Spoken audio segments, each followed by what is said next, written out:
සියලු දිනකටම සුබ උදෑසනක් සුබ දවසක් අපි පටන් ගමු අද මාතෘකාව මානව සම්පත් කළමනාකරණයත් එක්ක සම්බන්ධ වෙන තොරතුරු තාක්ෂණයත් එක්ක බද්ධ වෙලා යන මානව සම්පත් කළමනාකරණයේ සිස්ටම් ගැන තමයි අපි අද කතා කරන්න ඉන්නේ.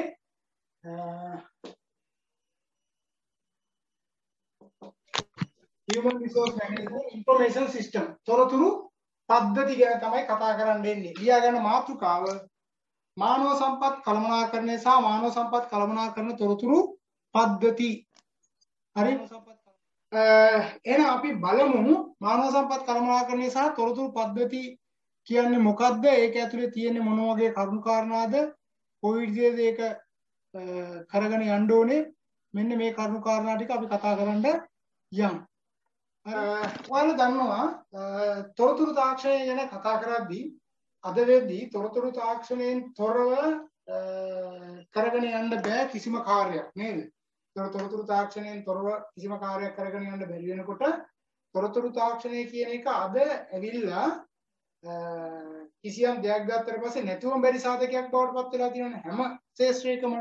එතකොට HRM එක ASCIIත් මේක මෙහෙම්මමයි නේ? ඒ නිසා අද වෙද්දී තොරතුරු තාක්ෂණය තුල ක්‍රියාත්මක වෙද්දී ඉස්සර මැනුවල් කරපුවා අතින් කරපු දේවල් ටික ඔක්කොම අද software හදලා system හදලා මේ system හරහා ක්‍රියාත්මක කරන්න උත්සාහ කරනවා.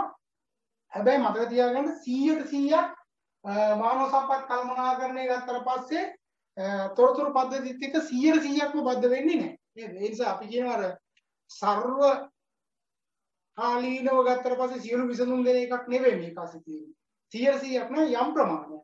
හේතුව දැන් උදාහරණයක් විදිහට ගන්නකො පැමිණීම ඉස්සර ලේඛන පවත්වාගෙන ගියා. දැන් ලේඛන ඕනේ නැහැ නේ.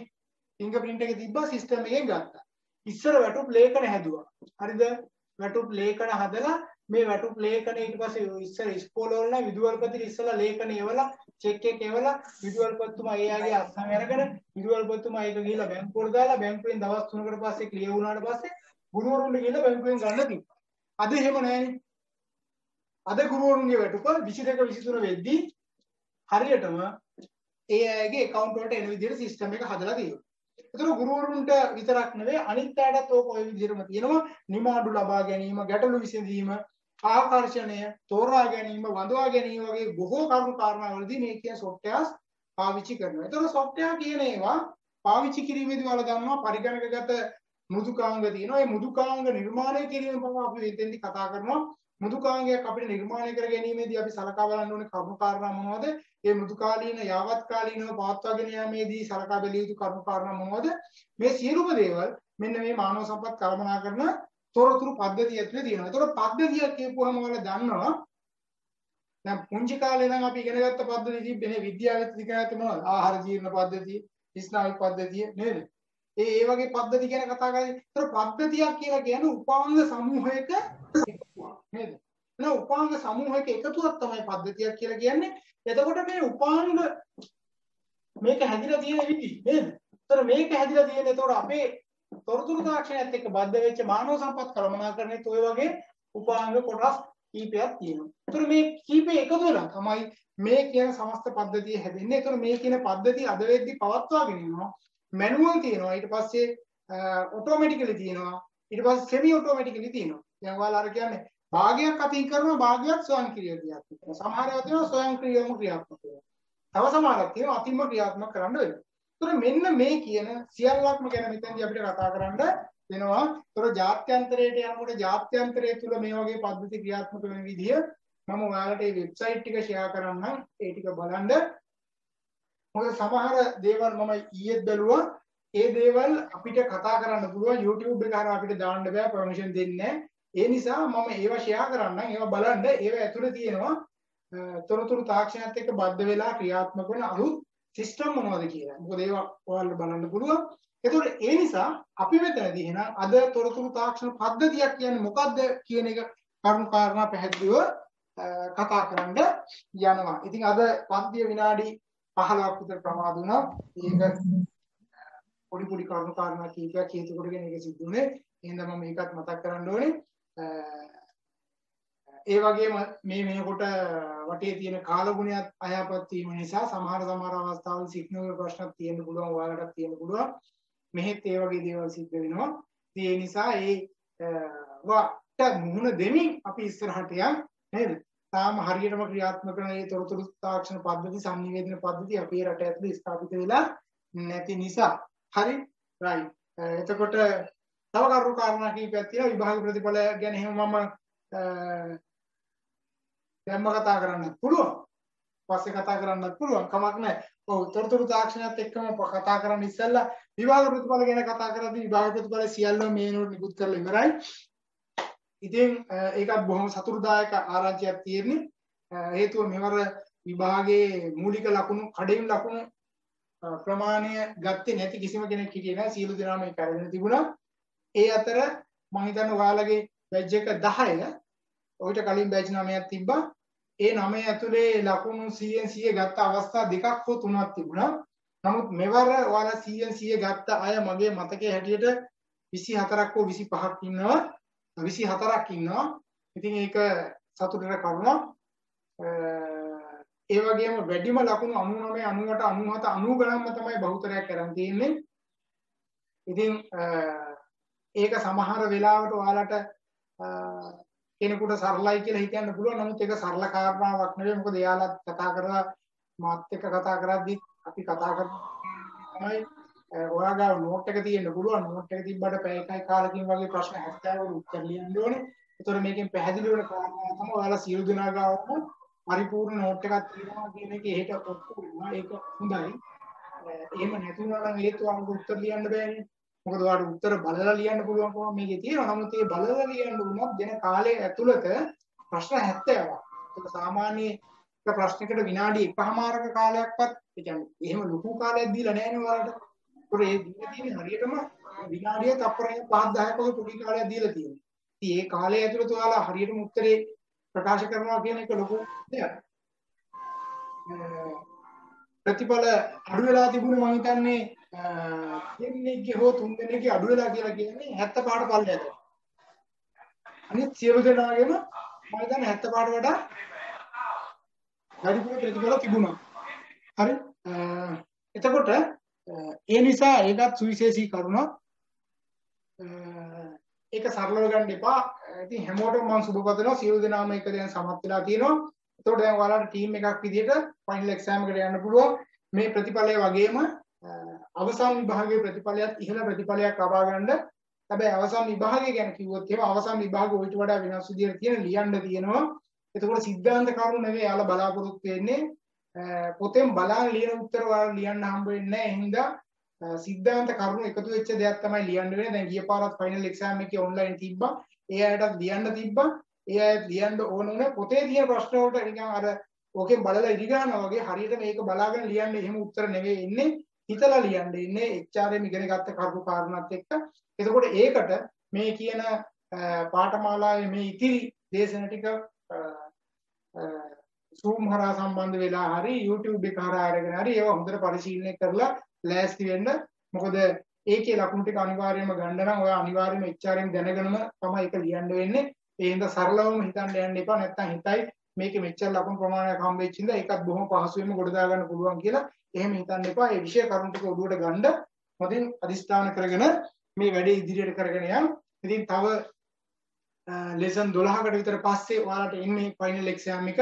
ඒකත් ඔළුවේ තියාගන්න. දැන් මේ කියන්නේ ජූනි ජූලි අගෝස්තු ඉවර වෙනකොට සැප්තැම්බර් දෙවෙනි සතිය වගේ වෙද්දි ඔයාලගේ එක්සෑම් එක ලෑස්ති වෙයි. ඒතකොට ඒකට ලෑස්ති වෙමු අපි. අවශ්‍ය කරන සියලුම කරුණු කාරණා ටික මම ඉවර කරනවා. ඒ වගේම මම මේ පාර වගේම ගිය පාරත් ඔයාලට පාස් පේපර් කතා කරා. ඒ පාස් පේපර් මේ පාරත් මම කතා කරනවා නේද? ඒ පාස් පේපර් කතා කරපු නිසා තමයි ඔයාලට සෑහෙන වාසියක් උනේ ඒ පිළිතුරු වලට උත්තර සැපීම. ඒ නිසා ඒ දෙකත් ඔළුවේ තියාගන්න. හරි. එහෙනම් අපි අද දවසේ පාඩම් වලට අපි යන් අතරමැදදී මම කතා කරන්න ඕන කරුණු කාරණා විශේෂ කරුණු කාරණා ඒවා මම මතක් කරන්න. හරි නේද? රයිට්. ලියා ගන්න මෙහෙම 557යි 717යි මයික් ඔෆ් කරගන්න බලලා 557යි 717යි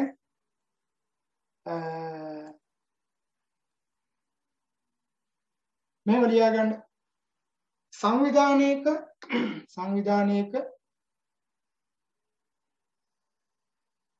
මානව සම්පත් කළමනාකරණයට අදාළ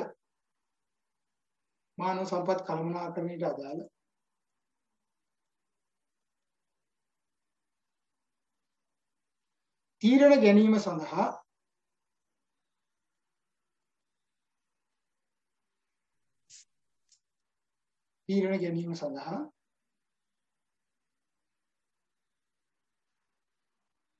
දත්ත හා තොරතුරු එකතු කිරීම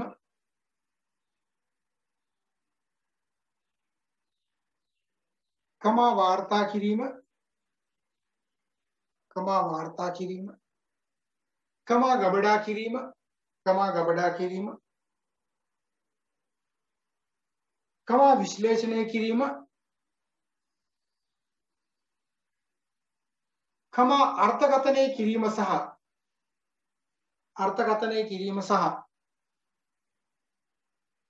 නැවත ලබා ගැනීම සඳහා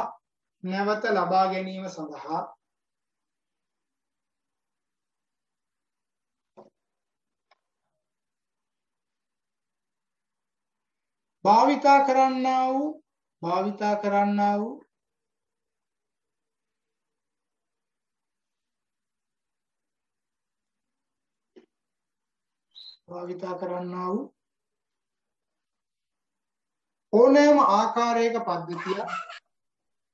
ඕනෑම ආකාරයක පද්ධතියක්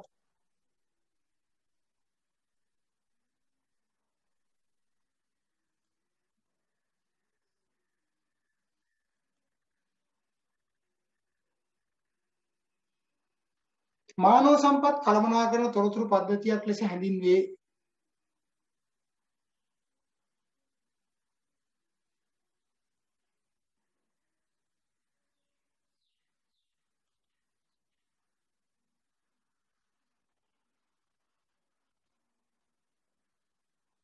ඡේදකින් ලියා ගන්න. මානව සම්පත් කළමනාකරන තොරතුරු පද්ධතියක්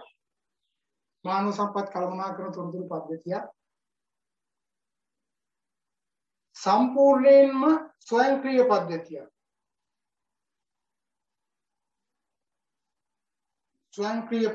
අපි කියන්නේ fully automatic system එකක්.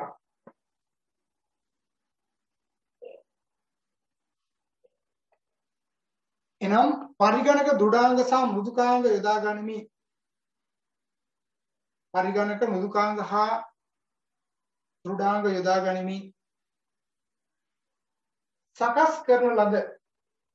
සකස් කරන ලද තොරතුරු පද්ධතියක් හෝ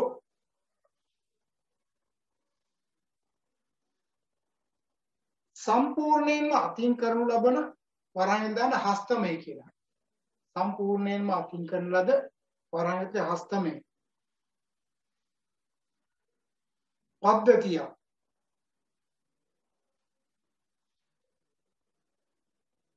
එනම් පෑන් පැන්සල් කඩදාසි යොදා ගනිමින්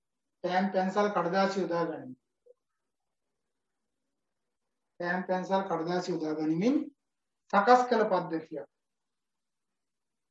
හෝ අර්ධ ස්වයංක්‍රීය පද්ධතියක් විය හැකිය.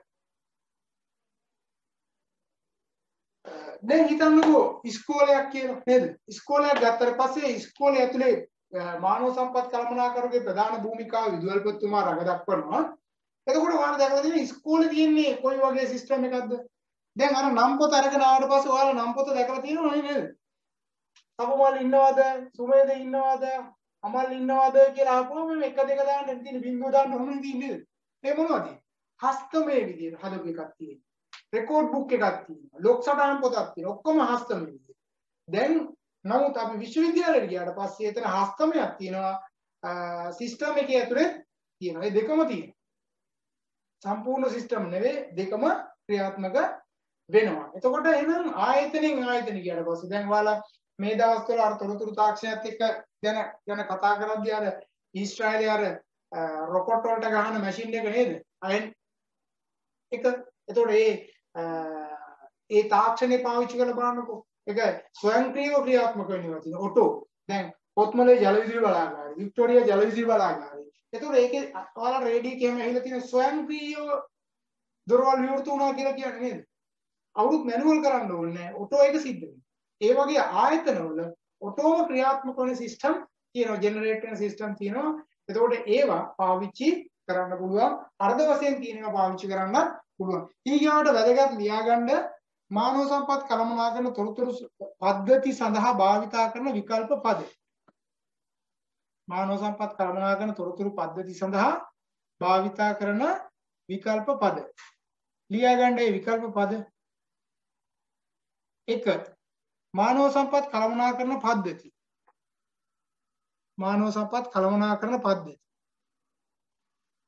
2. සේවක දත්ත හා තොරතුරු පද්ධති.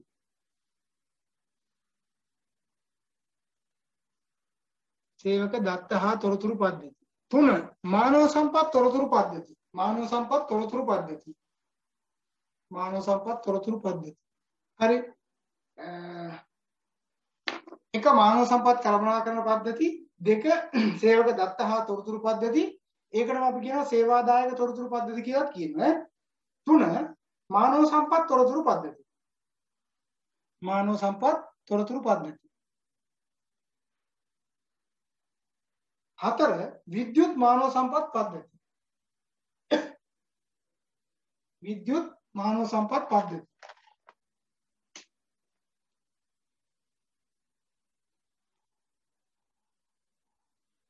5 තොරතුරු තාක්ෂණ මානව සම්පත් කළමනාකරන පද්ධති. තොරතුරු තාක්ෂණ මානව සම්පත් කළමනාකරන පද්ධති.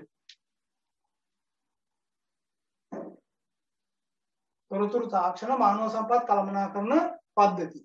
ආපහු මම කිව්වොත් එහෙම මානව සම්පත් කළමනාකරන පද්ධති ඊට පස්සේ සේවක දත්ත හා තොරතුරු පද්ධති ඒකටම කියනවා සේවා දායක තොරතුරු පද්ධති මානව සම්පත් තොරතුරු පද්ධති විද්‍යුත් මානව සම්පත් පද්ධති තොරතුරු තාක්ෂණ මානව සම්පත් කළමනාකරන පද්ධති.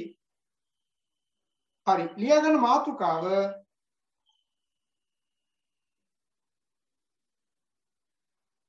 මානව සම්පත් කළමනාකරන තොරතුරු පද්ධතියක අඩංගු මූලිකාංග එහෙම නැත්නම් කොටස්.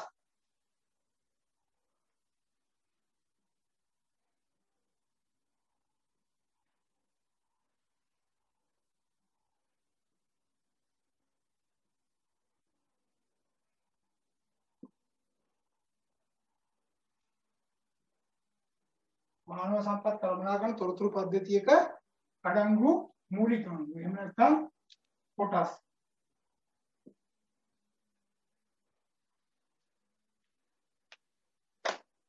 හරිද?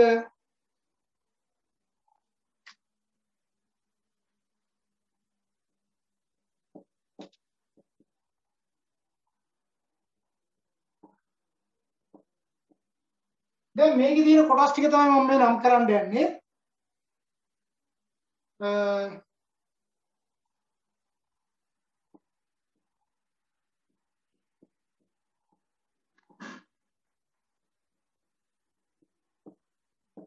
මේ බලන්න උඩින්ම තියෙන සංවිධානය එහෙම නැත්නම් රැකියා සහ අනිකුත් ආධාරක හරිද? අනිකුත් ආධාරක තමයි තියෙන්නේ. අනිකුත් ආධාරක දත්ත. මෙතන මැද අපි ගත්තොත් එහෙම කියන්නේ මානව සම්පත් කළමනාකරන තොරතුරු පද්ධතිය. මානව සම්පත් කළමනාකරන තොරතුරු පද්ධතිය.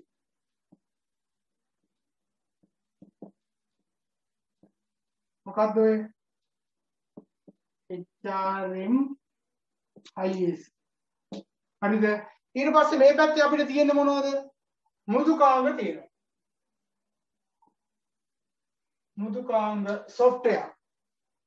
හරි. දෘඩාංග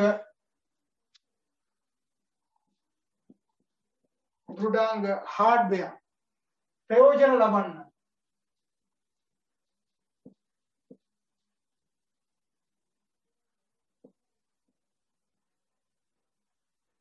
users මෙතන ප්‍රතිපත්ති හා ක්‍රියාමාර්ග.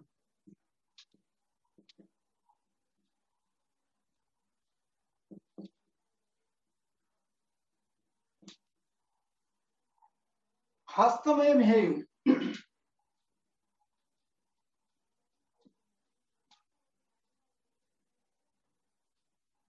හස්තමය මෙහෙයුම්.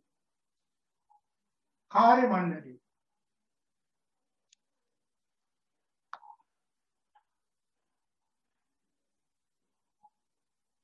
कार्य मंडली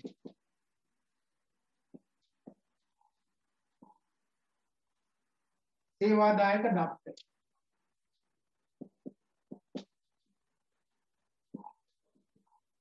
මේ බලන්න ලියා ගන්න මම පැහැදිලි කරලා දෙන්න ඈ 1 2 3 4 5 6 7 මේකයි 8යි මැද එකයි කොටුව හරිද උඩව තියෙන මොකද්ද සංවිධානයේ එහෙම නැත්නම් රැකියා සහ අනිකුත් ආධාරක දත්ත රැකියා සහ අනිකුත් ආධාරක දත්ත හරිද මෙතන තියෙනවා මැද තියෙන මොකද්ද මානව සම්පත් කළමනාකරන තොරතුරු පද්ධතිය HRMIS Human Resource Management Information System ඒකයි HRMIS කියලා කියන්නේ එතකොට මෙතන තියෙනවා software ඔයාලා දන්නවා software තියෙනවා හරිද මෘදුකාංග මෙතන තියෙනවා මොකද්ද hardware දෘඩාංග hardware දෘඩාංග ප්‍රයෝජන ලබන්න users ලා කවුද ප්‍රයෝජන ලබන්න හරිද දෘඩාංග ප්‍රයෝජන ලබන්න users ප්‍රතිපත්ති හා ක්‍රියාමාර්ග පොලිස් නේද ප්‍රතිපත්ති හා ක්‍රියාමාර්ග පොලිස් ටික ඒ ටික හස්තමය මෙහෙයුම් මැනුවල් ඒවා හරි මෙතන ස්ටාෆින් කාර්ය මණ්ඩල සේවාදායක දත්ත employment data හරිද මේ organization job and others details ටික පැහැදිලිද එතකොට මේක පැහැදිලිව දාගන්න මේකට අදාළ සවිස්තරාත්මක නෝට් එකකුත් මම ඔයාලට එවන්නම් නේ මේ කරුණට අදාළ සවිස්තරාත්මක නෝට් එකකුත් මම ඔයාලට ලබන සතියේදී ලෑස්ති කරලා එවන්නම්. එතකොට එහෙනම් බලන්න සංවිධානයේ රැකියා සහ අනිකුත් ආධාරක දත්ත තියෙනවා. ඒ වගේම මෘදුකාංග තියෙනවා, දෘඩාංග තියෙනවා. මේවා පාවිච්චි කරන්න ඉන්නවා සංවිධාන ප්‍රතිපත්ති ටික තියෙනවා. හස්තමය මෙහෙයුම් තියෙනවා, කාර්ය මණ්ඩලයක් ඉන්නවා, සේවාදායක දත්ත තියෙනවා. ඒ අනුව තමයි අපිට සම්බන්ධ වෙලා නිර්මාණය වෙන්නේ මොකද්ද? Human Resource Management Information System එකක්. එතකොට එන මේ කියන සිස්ටම් එක හැදෙන්නේ මෙන්න මේ කියන කරුණු කාරණාවල එකතුවකින්. පැහැදිලිද? එහෙනම් ඕක දාගත්තානේ. හරි.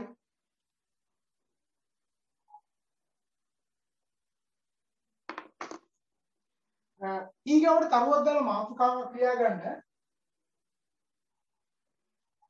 මානව සම්පත් කළමනාකරණය සඳහා යොදා ගන්නා මානව සම්පත් කළමනාකරණය සඳහා යොදා ගන්නා මානව සම්පත් කළමනාකරණය සඳහා යොදා ගන්නා මානව සම්පත් කළමනාකරණ තොරතුරු පද්ධති යෙදවු. තොරතුරු පද්ධති යෙදවු. හරිද? එතකොට යෙදවුම් කියලා කියන්නේ ඔයාලගේ මම අහුව software සහ hardware කියන එක දන්න ඕනේ. දෘඩාංග කියලා කියන්නේ ওই මැෂින් එක, ඒ මොනිටර් එක, ඒ ආශ්‍රිතව පාවිච්චි කරන මෙවලම් ටික. software කියලා කියන්නේ ඒවා සඳහා පාවිච්චි කරන සිස්ටම් වලට තමයි අපි කියන්නේ අතරම software කියලා මෘදුකාංග කියලා අපි සිංහලෙන් පාවිච්චි කරනවා. ඒතකොට මේ software එකක් ගත්තට පස්සේ අද වෙද්දී අපිට software මිලදී ගැනීමේ හැකියාව තියෙනවා. ඔයා ගිහිල්ලා බලන්න YouTube එකේ ගහලා new generation එකේ technology HRMIS කියලා ගහන්නකො. එතකොට එනවා ඒ ආයතනත් එක්ක එනවා. ඒ ආයතන වලින් software මිලදී ගන්න පුළුවන් කොයි වගේ softwareද කියලා. එතකොට මම ඉදිරියේදී බලාපොරොත්තු වෙමින් ඉන්නවා ඔයාලටත් මේ අවස්ථාව දෙන්න උත්සාහ කරන්නම්. software කීපයක demo කීපයක් අපි කතා කරන්න බලාපොරොත්තු වෙනවා. එහෙම විශේෂිත වූ පාඨමාලාවකුත් අපි දැන් හදාගෙන යනවා. තාම ඒක ආරම්භ කරන්න මේ කොරෝනා ප්‍රශ්නෙත් එක්ක අපිට බැරි වුණා. ඒ කියන්නේ ලංකාවේ තියෙන ප්‍රධාන පෙළේ ආයතන තියෙනවානේ බැංකුව ආයතන තියෙන මූල්‍ය ආයතන. ඔය ඉතින් ලංකා බැංකුව, මහජන බැංකුව, LLBAC, එතකොට කොමර්ෂල් ක්‍රෙඩිට්, සිංගප්පූත්‍ර, දේව ෆිනෑන්ස්, මල්ටි ෆිනෑන්ස් වගේ ආයතන තියෙන සිංග ඔය වගේ ආයතන සියල්ලන්ගේ පාවිච්චි කරන software. ඒ වගේම ඔයාලා ගියාට පස්සේ සුපර් මාකට් එකක් ඇතුලේ පාවිච්චි කරන එකක්, ඊට පස්සේ ෆාමසියක් ඇතුලේ පාවිච්චි කරන එකක්, ඊගාවට ගියාට පස්සේ ස්ටෝක්ස් ගැනීම සඳහා පාවිච්චි කරන එක, ප්‍රයිවට් හොස්පිටල් ඇතුලේ පාවිච්චි කරන ඒවා, හොටෙල්ස් වල පාවිච්චි කරන ඒවා, ගාමන්ට් ෆැක්ටරි ඇතුලේ පාවිච්චි කරන ඒවා. එතකොට මේ වගේ software කීපයක් තියෙනවා. එතකොට මේවා තමයි අද වෙද්දී ලෝකේ පුරා පාවිච්චි කරන්නේ. එතකොට මෙන්න මේ ලෝකේ පුරා පාවිච්චි කරන හඳුනාගත්ත ප්‍රධාන software 10ක් මේ වෙනකොට සකස් කරමින් ඉන්නවා. ඉතින් මේ පාඨමාලා ඉවර වෙද්දී මම ඔයාලට කියන්න. ඒ වගේම මේක පාවිච්චි කරන්න පුළුවන් අවශ්‍ය කරන දැනුම ලබා දීම තමයි බලාපොරොත්තු වෙන්නේ. මොකද මානව සම්පත් කළමනාකරණය ඉගෙන ගත්ත ඔයාට පුළුවන්කමක් තියෙනවනේ යම් යම් අවස්ථාවන් වලදී මේවා පරිශීලනය කිරීමේ හැකියාව ලබා ගැනීමට. ඉතින් ඒකට ලොකු කාලයක් යනවා. අපි පොඩි කාලයක් ඇතුළත දැන් මේක සකස් කරමින් ඉන්නවා. ඒක වැඩ කටයුතු ටික ඉවර වෙච්ච ගමන් ඔයාලට මම මේ අවස්ථාව ආරම්භ දෙන්නම්. ඒතකොට අපිට පුළුවන් software කීපයක් ගෙදර ඉඳන් ප්‍රැක්ටිස් කරන්න ඇත්තටම පුළුවන් පහසුවෙන් ප්‍රැක්ටිස් කරන්න පුළුවන්. ඒතකොට අපිට අවබෝධයක් තියෙනවා ක්‍රියාත්මක වෙන්නේ කොහොමද කියලා. එතකොට මම අර කිව්වේ පැති කීපයක රැකියාව නිර්මාණය කර ගැනීම හැකියාවකුත් ඒක ASCII තියෙනවා. එතකොට මේ තාක්ෂණයත් එක්ක යන දේවල් ටික. එතකොට මේවා අපි ඉගෙන ගන්න ඕනේ. ඉතින් ඒ නිසා ඒකත් මම මේකට ඉදිරියේදී සම්බන්ධ කරනවා. එතකොට මෙන්න මේ කියන software ගැන කතා කරද්දී software නිර්මාණය කිරීම ගැන අපි දැන් ඉදිරියේදී කතා කරනවා. දැන් එහෙනම් අපි මේ කතා කරන්න යන්නේ ලෝකේ පුරා එහෙම software කීපයක් හදපුවා තියෙනවා. පාවිච්චි කරනවා. අන්න ඒවා මොනවද කියන ඒවා සහ ඒ ප්‍රධාන software කීපයක් ඒ අදාළ නිර්මාණ කීපයක් ගැන මම කතා කරන්න යන්නේ. ලියා ගන්න මෙහෙම මානව සම්පත් කළමනාකරන තොරතුරු පද්ධතියක මානව සම්පත් කළමනාකරන තොරතුරු පද්ධතියක ප්‍රධාන වශයෙන් පරිගණක දෘඩාංග හා මෘදුකාංග යෙදවූ පරිගණක දෘඩාංග හා මෘදුකාංග යෙදවූ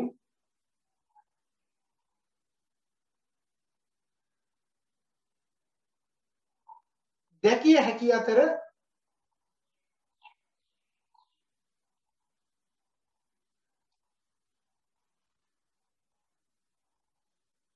මානව සම්පත් කළමනාකරන තීරණ ගැනීමේදී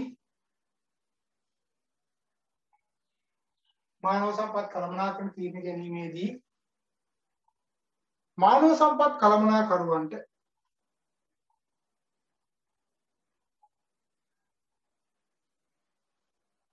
මේවා බොහෝ උපකාරී වේ.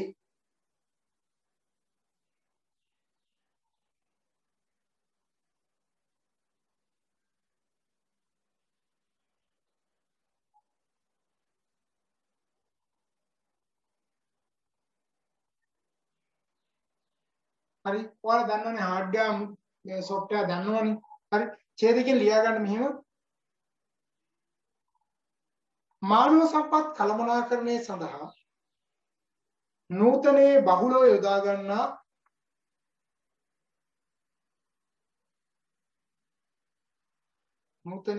යොදා ගන්නා මානව සම්පත් කළමනාකරන තොරතුරු පද්ධති යෙදවුම්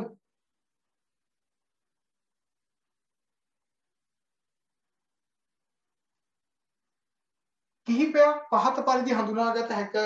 අපි කියන්නේ selected HRMIS application කියලා. හරිද?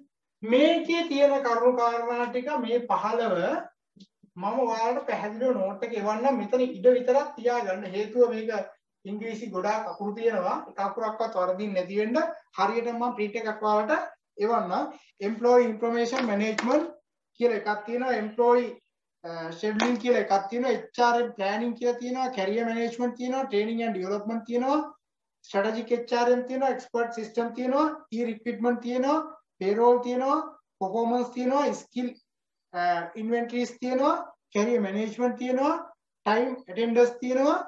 online learning තියෙනවා. computer management learning තියෙනවා. හරිද? එතකොට මේ 15 මම පැහැදිලිව ඔයාලට එවන්නම්. මෙතන ඉඩ විතරක් තියාගන්න. මේ 15 ආයෙ ලියා ගන්න යන්නේ නැහැ. ආවට පස්සේ ලියා ගන්න. ඈ පැහැදිලිව අකුරෙන් අකුර බලන්න. හරි?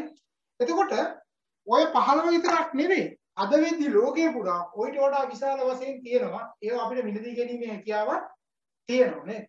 ඔයාලා දන්නවනේ දැන් අද ගියාට පස්සේ අපේ රටේ පාවිච්චි වෙන්නේ මුදල් කොහොමද? අපි දැන් කැෂියර් එකට සල්ලි දුන්නාට පස්සේ මොකද වෙන්නේ? අපි සල්ලි දෙනවා රුපියල් 100ක්. මගේ ගාණ රුපියල් 88යි නම් ඉතුරු රුපියල් 12 මට කැෂියර් එකේ ඉන්න කෙනා දෙනවා. ඒක නේද ඔයාලා දැකලා තියෙන්නේ අද වෙනකම්. ලංකාව පුරාවටම ඇත්තට මම දැකලා තියෙන්නේ මේක. හරිද? හරිය පිටරට ගියාට පස්සේ එහෙම නැහැ. පිටරට දැන් තියෙන මැෂින් එක ඒ ගිහිල්ලා දැන් මම සුපර් මාකට් එකකින් බඩු ගන්නකොට මගේ බිල් එක කීයද කියලා අහපුවම අපි රුපියල් 88යි කියලා. ඒ කැෂියර් එකේ ඉන්න කෙනා මට සල්ලි දෙන්නේ නැහැ. කෙලින්ම එයා ඒ ගණ ඉලව් බේරණ දෙයක් නෑ. එයා කෙලින්ම මැෂින් එකට දාපුවා. මැෂින් එකෙන් ටික් ගාලා සල්ලි ටික බැලන්ස් එක ඉතුරු අතට වැටෙනවා. හරිද? ඒක ඕනනම් කැෂියර් එකේ ඉන්න කෙනා මෙහෙම අරන් දෙන්නත් පුළුවන්. එහෙම නැත්නම් අපිට ගන්න පුළුවන් සිස්ටම් එකකුත් තියෙනවා. හරිද? ඒතකොට ඒ හදලා තියෙන විදියත් එක්ක. දැන් බලන්නකෝ ඒතකොට ගණන් කරගෙන ඉන්න දෙයක් නෑ. බිල් එක ගහලා සල්ලි කොලේ දාපු ගමන් ටක් ගාලා බැලන්ස් එක එන්නේ. දැන් අද අඩුම ගානේ අපේ රටේ හදලා තියෙනවානේ දැන් රීලෝඩ් දාන්න. රීලෝඩ් දානකොට අපි ගාව තියෙන කොලේ තමයි දාන්න වෙන්නේ අපිට. දැන් මං ගාව 10 කොලයක් තියෙනවා 500ක් දාන්න විදියක්. ඇයි බැලන්ස් එන්නේ නැහැ ඒකේ. ඒක හදලා නැහැනේ. ඒක හැදුවේ නැහැ. කෙලින්ම 500 නම් 500 දාපන් එච්චරයි. ඔයිට වඩා ඩෙවලොප් කරන්න ඕනේ නේ. 500 නම් 500ක් දාලා ඉතුරු 500 බැලන්ස් එක එන විදිහට දාන්න ඕනේ. ඒ සිස්ටම් එක හැදුවේ නෑ. සිස්ටම් එකේ භාගය හැදුවේ. භාගය හදලා දැම්මා 1000 නම් 1000 2000 නම් 2000 500 නම් 500 100 නම් 100 50 නම් 50. ඉතිරි බැලන්ස් මොකුත් නෑ. අරක දාන එක විතරයි කරන්නේ. එහෙම එකක් නිර්මාණය වෙලා නැහැ. මම කියන්නේ පිටරට ගියාට පස්සේ පිටරට ආයතන මේවා නිර්මාණය කරලා තියෙනවා. ඒතර පිටරට ආයතන නිර්මාණය කරපු බොහෝ දේවල් තියෙනවා. ඒවා අපි ඉදිරි දවසකදී බලමු. හරි නේද? රයිට්. ලියා ගන්න මාතෘකාව මානව සම්පත් කළමනාකරණය සඳහා මානව සම්පත් කළමනාකරණය සඳහා මානව සම්පත් කළමනාකරණය සඳහා මානව සම්පත් කළමනාකරණ තොරතුරු පද්ධති මානව සම්පත් කළමනාකරණ තොරතුරු පද්ධති යොදා ගැනීමේ වාසි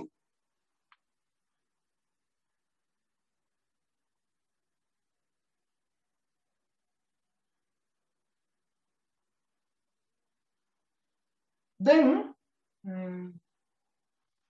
ඔයාලා දන්නවා ඇත්තට මේ පාඩමත් එක්ක අපි කරුණු කාරණා ගැන කතා කරද්දී කතා කළ යුතු කරුණු කාරණා වැඩිපුර තියෙනවා ලියනවටත් වඩා තොරතුරු තාක්ෂණය පාවිච්චි කිරීමේ තියෙන වාසි ටික නේ ඔය අහන්නේ නේ. එතකොට දැන් අද වෙද්දී තොරතුරු තාක්ෂණය පාවිච්චි කරන්න ගියාට පස්සේ තොරතුරු තාක්ෂණය පාවිච්චි කිරීමේ තියෙන ගැටලුත් තියෙනවා. ඒ වගේම වාසිත් තියෙනවා. ඒතර මේවා එකිනෙකට ගත්තට පස්සේ සාපේක්ෂ වශයෙන් වැඩි වාසි ප්‍රමාණයක් තියෙනවා නේද? වැඩි වාසි ප්‍රමාණයක් තියෙනවා. ඉතින් මේ වාසි අත්කර ගැනීම සඳහා අපි මොනවද කරන්න ඕනේ කියන එකනේ කරන්න ඕනේ. ඉතින් ගැටු වගේ දේවල් බලන්නකෝ ආයතනක සමහර ආයතන වල සේවකයෝ ඉන්නවා 3000ක් විතර. ඒතර 3000ට වැටුප් හදනකොට මැනුවල් හදන්න ගියොත් කොච්චර වෙලාවක් යයිද නේ? නමුත් දැන් සිස්ටම් එකෙන් හැදෙන ඉඳලා ටක් ගාලා ඒ AI කවුන්ටර් ටක් ගාලා දාලා යන්න පුළුවන්. මෙතන කොමර්ස් කරපු අය ඇති, ඒ වගේම මේ වෙනකොට මැනේජ්මන්ට් ඉගෙන ගත්ත අයත් ඉන්නවා. ඒ උපාධිය අවසන් කරපු අයත් ඉන්නවා. එයාලා දන්නවා මූල්‍ය ආයතනයක වර්ෂයක අවසානයේ තමයි ලාභාලාභ ගිණුම් කියන ඒවා හදන්නේ. ඒ කියන්නේ ඉන්කම් ෂීට් එකයි, බැලන්ස් ෂීට් එකයි මේවා ගැනත් ඔයාලට හයි ඩිප්ලෝමා එකේදී අපි කතා කරනවා කළමනාකරණ ගිණුම් කරණී කියන කොටස යටතේදී මේවා ගැන කතා කරනවා. ආදායම් ප්‍රකාශ ගැන කතා කරනවා, ශේෂපත්‍ර ගැන කතා කරනවා, ඒ වගේ තොරතුරු අරගෙන අවසන් ගිණුම් පිළිවෙල කරන එකක් කතා කරන්න තියෙනවා. ඒතකොට මේ අවසන් ගිණුම් හදනකොට ලොකු process එකක් තියෙනවා හදන්න. ව්‍යාපාරයේ සමස්ත ලාභය කීයද කියලා හොයාගන්න. ඊයේ වියදම් ටික ඔක්කොම අඩු කරලා ආදායම් ටික එකතු කරගන්න නේද? ඒක බද්දක් තියෙනවා නම් බද්ද අඩු කරලා ඔක්කොම කරලා තමයි අවසානයේ ගැළපිලි ඔක්කොම අරගෙන ඉවරලා තමයි ලාභය මෙච්චරයි කියලා හදන්න එක ලොකු process එකක්. නමුත් අද සිස්ටම් හදලා තියෙනවා. ඔයාලා දන්නවා බැංකුවකට ගියාට පස්සේ බැංකුවේ දවසේ ලාභය කීයද කියලා එයාලට හවස බලන්න පුළුවන් මැනේජර්. හවස නෙවෙයි ඒ වෙලාවෙම බලන්න පුළුවන්. ඒතකොට කිසියම් ගනුදෙනුවක් සිද්ධ වුණා නම් සිද්ධ වෙච්ච ගමන් ඒ සැනින් ආදායමක්ද වියදමක්ද වගකීමක්ද වත්කමක්ද හිමිකමක්ද කියලා මේ ඔක්කොම බෙදලා ටටටක් ගාලා ගිහිල්ලා බෙදලා ඉවරලා ලාභය රුපියල් 10 නම් 10 කියලා වැඩ. එක ෂණයෙන් වැඩ. ඉතින් හිතන්නකෝ ඒක මොනතරම් වාසියක්ද කියලා. ඒතකොට බලන්න පුළුවන් ඒ ආයතන ලාභද පාඩුද කියලා. දවස ගානේ බලන්න පුළුවන්. නමුත් ඉස්සර අපි කරේ අවුරුද්දක් අවසානයේ තමයි අපි ලාභද අලාභද කියලා බැලුවේ. දැන් එහෙම ඉන්න අවශ්‍යතාවයක් නැහැ. ඒ සැනෙම අපිට බලා ගන්න පුළුවන්. ඒතර මේ තොරතුරු තාක්ෂණයේ වේගවත් බව නිසා තමයි මේක සිද්ධ වෙලා තියෙන්නේ. ඒතකොට දත්තවල නිර්වද්‍යතාවය. දැන් කැලෙන්ඩරේ ගත්තාට පස්සේ කම්පියුටරේ ගහලා කැලෙන්ඩරේ ගත්තොත් එහෙම හරියටම හරි කියලා අපි දන්නවනේ. කැල් එකේ ගහලා ගත්තොත් එහෙම කැල් එකේ ඔයා 25 දාන 15 40යි කියලා ආවම හරියටම 40යි තමයි. කවුරු එකතු කරලා දුන්නා නම් දැන් ඔයාලා දන්නවා දැන් ඔයාලගේ පේපර් එහෙම බලනකොට A level කාලේ එහෙම A level paper එකෙන් බලනකොට මේ paper බලන්නේ එක තැනක. ලකුණු ටික එකතු කරන්නේ තව තැනක. ලකුණු ටික එකතු කරලා අවසානයේ ප්‍රතිඵලය දාන්න තව එක්කෙනෙක්. මේ ගණිතය කියලා කියන්නේ මේ ලකුණු එකතු කරන කෙනා. ඒතර මෙයා ගණන් ටික එකතු කරලා තමයි දාන්නේ. සමහර වෙලාවට මෙයාගේ මුළු ලකුණු ප්‍රමාණය අපි හිතුවොත් එහෙම 81යි මෙයාට වැරදිලා දාලා තියෙන්නේ 18ට. ඒක නම්ම දාගෙන නැති එහෙම විය හැකියි. ඉතින් අවසානයේ මෙයා ෆේල් වෙනවා. රීකරෙක්ෂන් දැම්මට පස්සේ ඉස්සල්ලාම බලන්න මෙන්න මේක. එතන බලද්දි සමහරවිට 81ක් තියෙනවා මෙයාට ඒකක් හම්බ වෙනවා. හැබැයි මැෂින් එක කවදාවත් ඔහොම වෙයිද? තොරතුරු ටික දාලා එන්ටර් කරා නම් 81කට 18ේද කවදාවත් එහෙම එන්නේ නෑ. ඒක පැහැදිලිම නිවැරදි. ඒ නිසා මෙන්න මේ වගේ වරදක් කවදාවත් සිද්ධ වෙන්නේ නැහැ. නමුත් මැෂින් එකට වැරදි තොරතුරක් දීලා තිබ්බොත් වැරදෙන්න පුළුවන්. එයාට 2 2 4යි කියනවා. එනකොට 2 2 3යි කියලා එන්ටර් කරලා තිබ්බොත් එහෙම එයා 2 2 3යි කියලාම තමයි පෙන්වන්නේ. ලියා ගන්න එක දත්ත හා තොරතුරු වල නිරෝධ්‍යතාවය වර්ධනය කරගත හැක.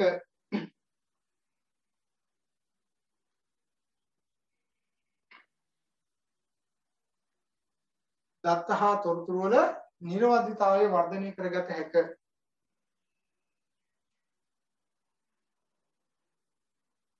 මෙහෙම ලියා ගන්න. පරිගණකවල දෝෂ ඇතිවිය හැකි නමුත් පරිගණකවල දෝෂ ඇතිවිය හැකි නමුත් පරිගණකවලට වරදින්නේ නැත.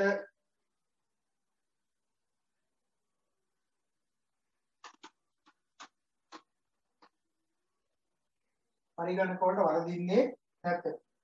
ලිපිකරුවන්ට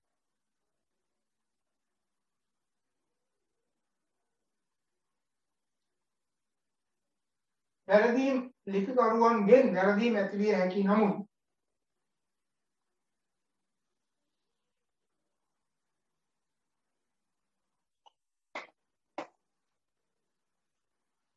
පරිගණක වලින් එසේ සිදුවන්නේ නැත.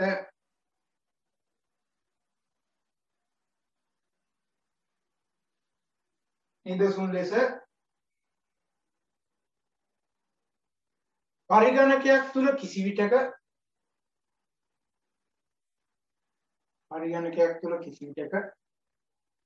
ජූනි 31ක් පෙන්눔 නොකරයි. ජූනි මාස 31ක් පෙන්눔 නොකරයි.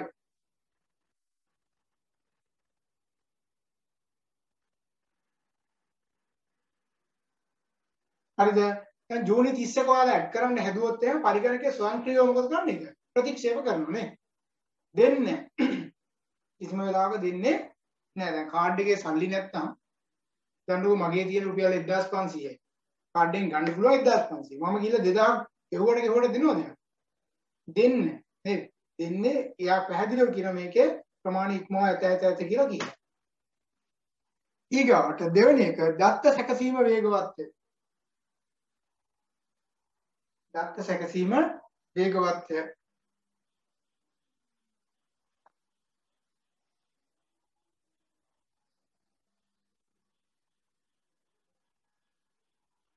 හරි.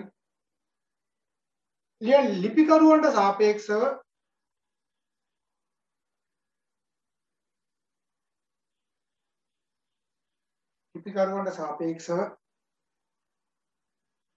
පරිගණක දත්ත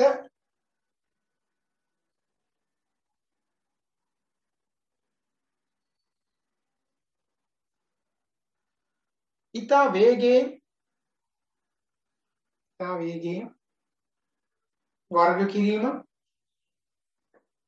කිරීම කමා යාවත්කාලීන කිරීම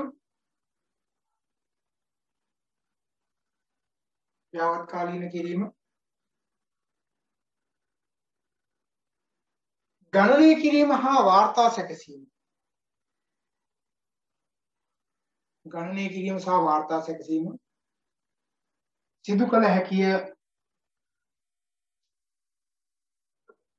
සිදු කළ හැකිය.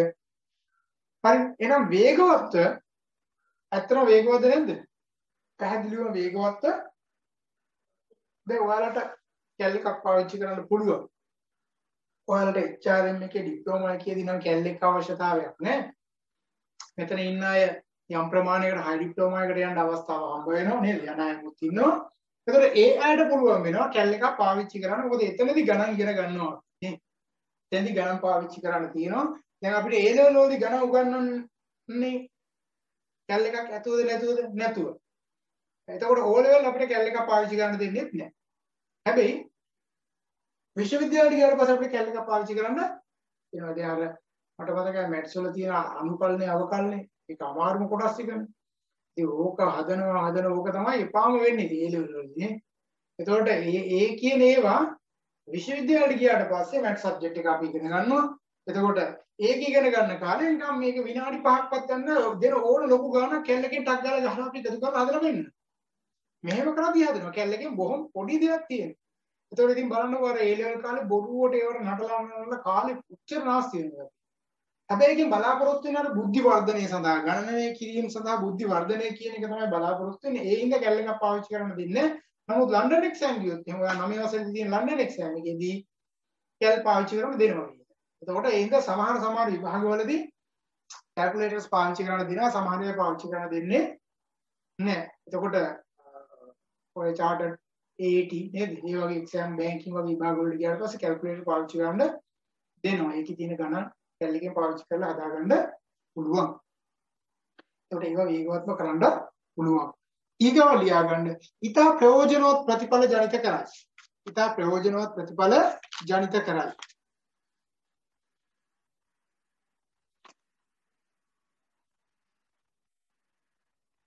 ලියා ගන්න මෙහෙම. ලිපිකරුවෙකුට සාපේක්ෂව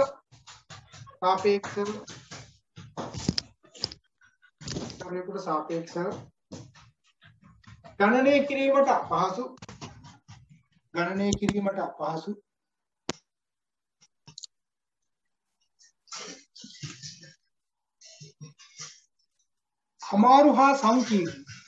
අමාරු හා සංකීර්ණ ගණනය කිරීම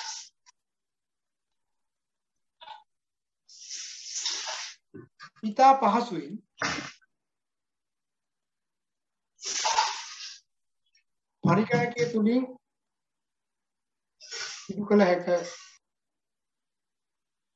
පරිගණකයේ තුලින් සිදු කළ හැක.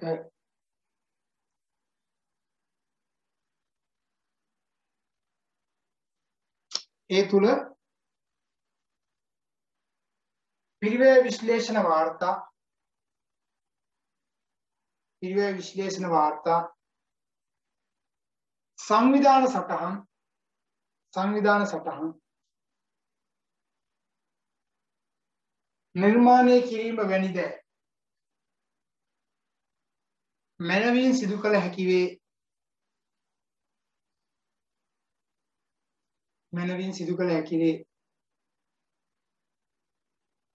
දැන් තාක්ෂණයේ පාවිච්චි කිරීමේදී නේද ඒ මුද්‍රා තියෙන්නේ.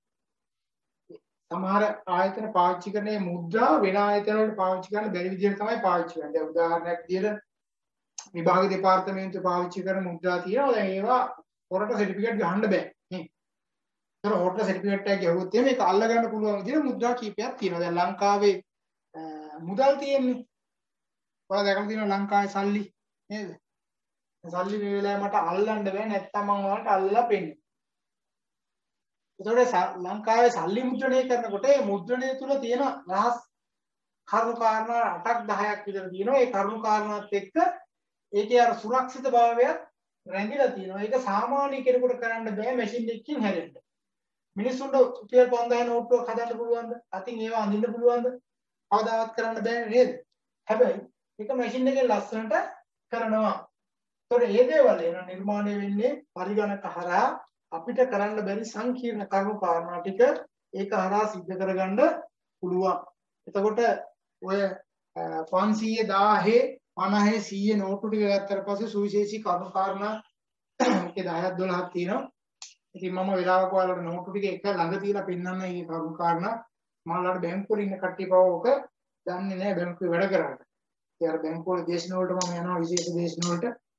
විශේෂයෙන් මෙයාලගේ එක්සෑම් දෙකක් තියෙනවා. අර එක්සෑම් දෙකටම මම ලෙක්චර්ස් යන නිසා ඉතින් ඒකේ තියෙන කරුණු කාරණා සුවිශේෂී කරුණු කාරණා තියෙනවා. ඉතින් ඒ කියන ඒවා කිසිම වෙලාවක පුද්ගලයෙකුට කරන්න බැරි දේවල් මැෂින් හරහා තමයි සිද්ධ වෙන්නේ. ඒවා සුවිශේෂී කරුණු කාරණා. ඊගොල්ලෝ ලියන ඵලදායීතාවය වැඩි කරයි. ඵලදායීතාවය වැඩි කරයි. ඵලදායීතාවය වැඩි කරයි.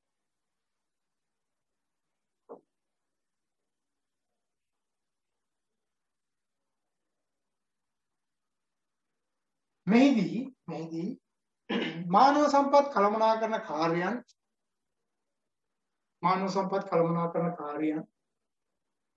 වේගවත් හා ඉතාමත්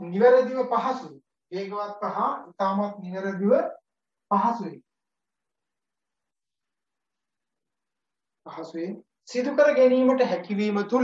සිදු කර ගැනීමට හැකියවීම තුළ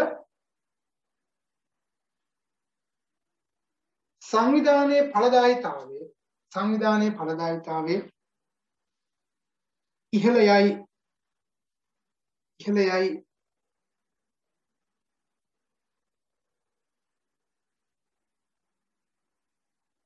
ඊගා කරුණ මහජනතාවගේ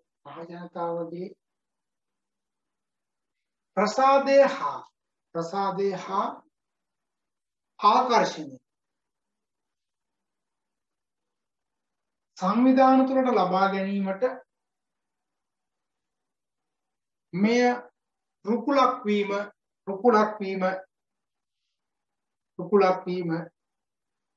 ඇයි මම එහෙම කිව්වේ? දැන් ඔයාලා දන්නවා සංවිධාන වල මේ වගේ පද්ධති පාවිච්චි කරනකොට ඒ පද්ධති නිසා සමහර අය ආකර්ෂණය වෙනවා.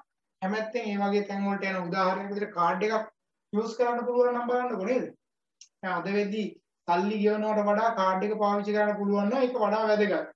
දැන් අද බලන්නකො QR කෝඩ් එකක් දීලා නේද? විවිධ කෝඩ් පාවිච්චි කරලා මුදල් ගෙවීමේ හැකියාවන් පිළිබඳ විවිධ දේවල් පාවිච්චි කරනවා අද වෙද්දී. එතකොට මේවා හරහා මිනිස්සු අද ආකර්ෂණය වෙනවා නේ. ඒ වගේ කැමැත්තකුත් දක්වනවා, ප්‍රසාදයකුත් දක්වනවා. සමහරවිට සිස්ටම් එකක් කරා නිර්මාණය කරන භාණ්ඩයක් හා සේවාවක් සඳහා තියෙන වෙළඳපොළ ඉල්ලුමක් වැඩිද නැද්ද? වෙළඳපොළ ඉල්ලුම පවා වැඩි වෙනවා. ඒ කියන්නේ යන්ත්‍රානුසාරයෙන් හදන දේවල් වලට තියෙන ඉල්ලුම වැඩි. සාමාන්‍ය මිනිස්සු හදනවට වඩා අද වෙද්දී එක බහුලයි. මේ කොරෝනා වගේ වසංගතයක් එක්ක අද වෙද්දී යන්ත්‍රාසුරෙන් හදලා නිර්මාණය කරලා එවනේවා පිළිගන්න අපේ මිනිස්සු කැමති. මිනිස්සු හදන්න යනවා නම් ගොඩාක් කල් ගත කරන නිසා, මිනිස්සු එකත් එක්ක ඇලී ගලී ඉන්න නිසා ඒ වගේ තැන්වලදී වෙන පුළුවන් අඩුපාඩු වැඩි කියලා අපි හිතනවා. එතකොට අද බලන්නකෝ අර ටොපියක් නිර්මාණය වෙලා එන විදිය, බීම බෝතලයක් හැදෙන විදිය, චොක්ලට් එකක් හැදෙන විදිය, ඒ වගේම සිගරට් එකක් හදන විදිය. එතකොට සමහර ආයතනවල මම ඔයාලට අර ප්‍රොසෙස් එකක් පෙන්නුවේ MPS එකේ ප්‍රොසෙස් එක පෙන්නුවේ නේද? මීල් ප්‍රොසෙස් සිස්ටම් එකක් පෙන්නුවේ. ඒතර ඒ වගේ දේවල් නිර්මාණය වෙලා තියෙන විදියක් එක ගත්තට පස්සේ දැන් අද ඔය 17 එකක් හැදිලා එන විදිය පිටරට ගියාට පස්සේ තියෙනවා මස් වර්ග එහෙම. දැන් අපේ රටේ දැන් තහන දැන් ගෝන මස් වගේ ගත්තොත් එහෙම අපේ රටේ තහන. නමුත් ඒවා රුසියාව වගේ ඔය සීත පළාත් වල තියෙන රටවල් වලට ගෝනු ඕන තරම් එහෙ ඉන්නවා. ඒතකොට මේ සුපර් මාකට් වල ගෝන මස් පැහැදිලිව විකුණන්න දාලා තියෙනවා. එහෙම ගැටලුවක් නැහැ. ඒතකොට ඒ රටවල වල සත්තු මරලා කනවා. දැන් මේ සත්තු සීත කාලේ සත්තුන්ගේ මස් තමයි වැඩි වශයෙන් තියෙන්නේ. ඒක වගා කරන කටයුතු කරන්න අමාරු වෙන්නේ. ඒතකොට ඒවා නිර්මාණය කරලා තියෙන විදිහට බැටළුව මරලා, ඌරව මරලා නේද? හරක් මරලා, ඔටුව මරලා, ඒ මරණ සතාපවා සිස්ටම් එකක් එක්ක මරලා තමයි යාලා දෙන්නේ. ඔය පහුගිය කාලේ රිසර්ච් එකක් කරලා තිබුණා. දැන් හරක් මරනකොට දැන් අපේ රටේ වල දැකලා තියෙනවා. හරකෙක් මරන්න යනකොට කකුල් දෙක ගැට ගහලා වෙන ඇදලා උළු ගෙඩියක් ගෙනල්ලා උගේ ඔළුවට ගහලා ඒකල හරහා දාලා අර කැපෙන්නේ නැති බීය ගෙනලා තියලා මේ බිල්ලත් එක්ක අදින්නේ. ඕකනේ කරන්නේ. ඒතකොට ඒ සතා තුල ඇති වෙනවා කියලා විද්‍යාත්මකව පිළිගන්නවා වෛරයක්. අන්නේ වෛරයේ ලේ වලට මුසු වුණාට පස්සේ මස් වල තිබුණාම ඒක පිළිකාකාරකයක් විය හැකි කියලා කියන විවිධ රෝගාබාධ වලට හේතු විය හැකි කියන මොකද අවසන් මොහොතේ ඒ සතාගේ ඒකේ ක්‍රියාවලිය වෙනස් වෙනවා. ඊට පස්සේ පිටරටවල කරන කෙලින්ම ගියාට පස්සේ මෙහෙම බිල්ල ඉස්සරහට දාවුවා ටක් ගාලා බ්ලේඩ් එකක් එනවා. ඒ බ්ලේඩ් එක ඉතා ෂෙනෙන් කැපෙනවා. ඊට පස්සේ ඕකත් බ්ලේඩ් එකෙන් කැපෙන එකත් යම් කිසි වෙලාවක් ගන්නවා කියලා එයාලා තීරණය කරලා දැන් මේ වෙද්දි ලේසර් කිරණක් හදලා තියෙනවා. ඒක ලේසර් කිරණයට යනකොටම ටික් ගාලා එක වෙනවා. ඒතොර ඒකෙන් එයාලා උත්සාහ කරන්නේ අර සතා අවසන් මොහොතේ දැඟලිල්ල අඩු කරලා ඔහුගේ ඇතිවන මානසික දේවල් ටික අර ලේ වලට අන්තර්ගාමනය නොවන විදිහට වග බලා ගන්න තමයි හදලා තියෙන්නේ. ඒතකොට දැන් සාමාන්‍ය වෙන එවැනි ආයතනයකින් අර මස් ගන්න අය කැමැත්තෙන් ගන්නවා. ඒතොර එයාලා ගාව තියෙන සිස්ටම් එක. ඒතොර එහෙනම් මම මේ කියන්නේ මේ වගේ දේවල් වලට මිනිස්සු ආකර්ෂණය වෙනවා. ඊගොඩ ලියා ගන්න මාතෘකාව මානව සම්පත් කළමනාකරන තොරතුරු පද්ධති වල සීමාවයි. එහෙම නැත්නම් අනුපාත.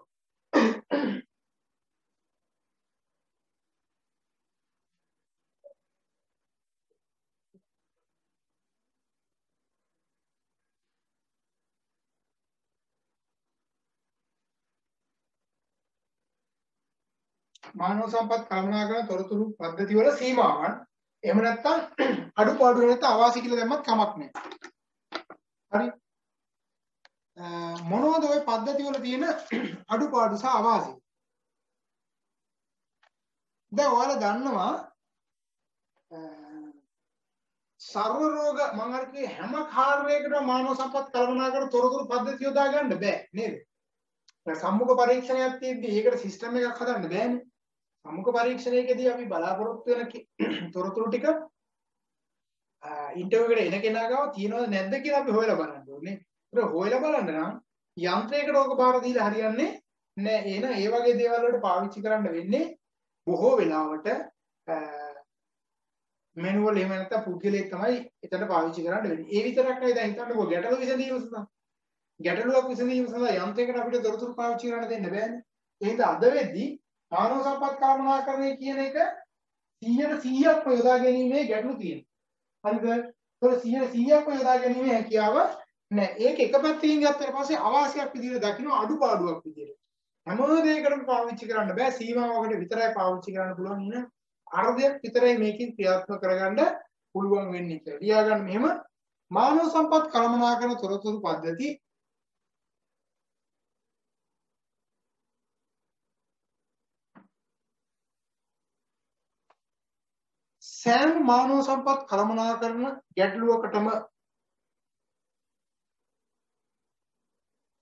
සෑම මානව සම්පත් කළමනාකරන ගැටලුවකටම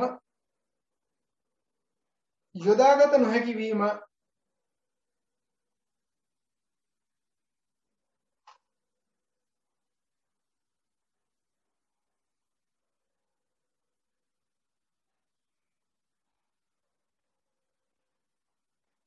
ඒ අනුව සම්මුඛ පරීක්ෂණ වලට උපදේශන කටයුතු වලට නිර්මාණකරණයට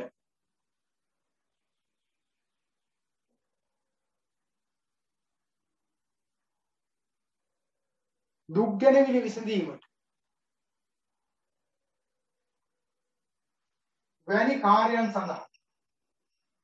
වැනි කාර්යයන් සඳහා මානව සම්පත් කළමනාකරන තොරතුරු පද්ධති යොදාගත නොහැකි වීම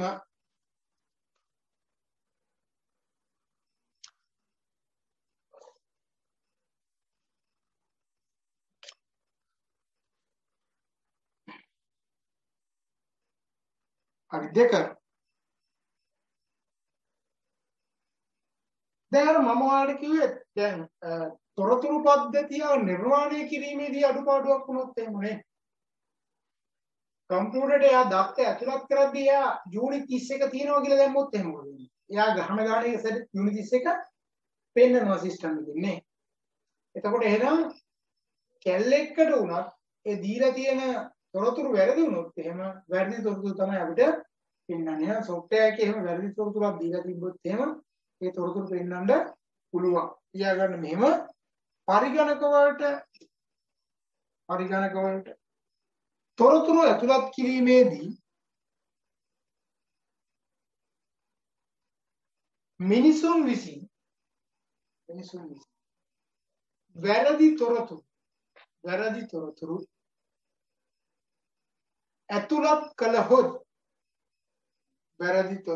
ඇතුළත් කළහොත්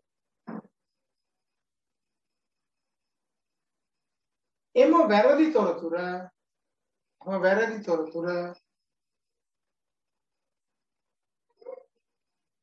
පරිගණකයේ තුලින් ලබා දීමට ක්‍රියා කිරීම.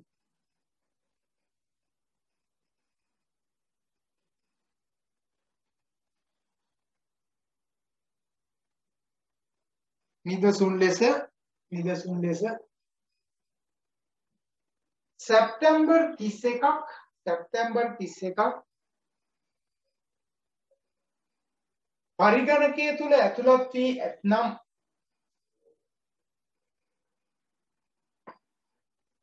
තුල ඇතුළත් වී ඇතනම්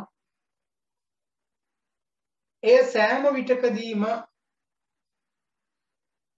සැප්තැම්බර් 31ක් පෙන්වුම් කරයි.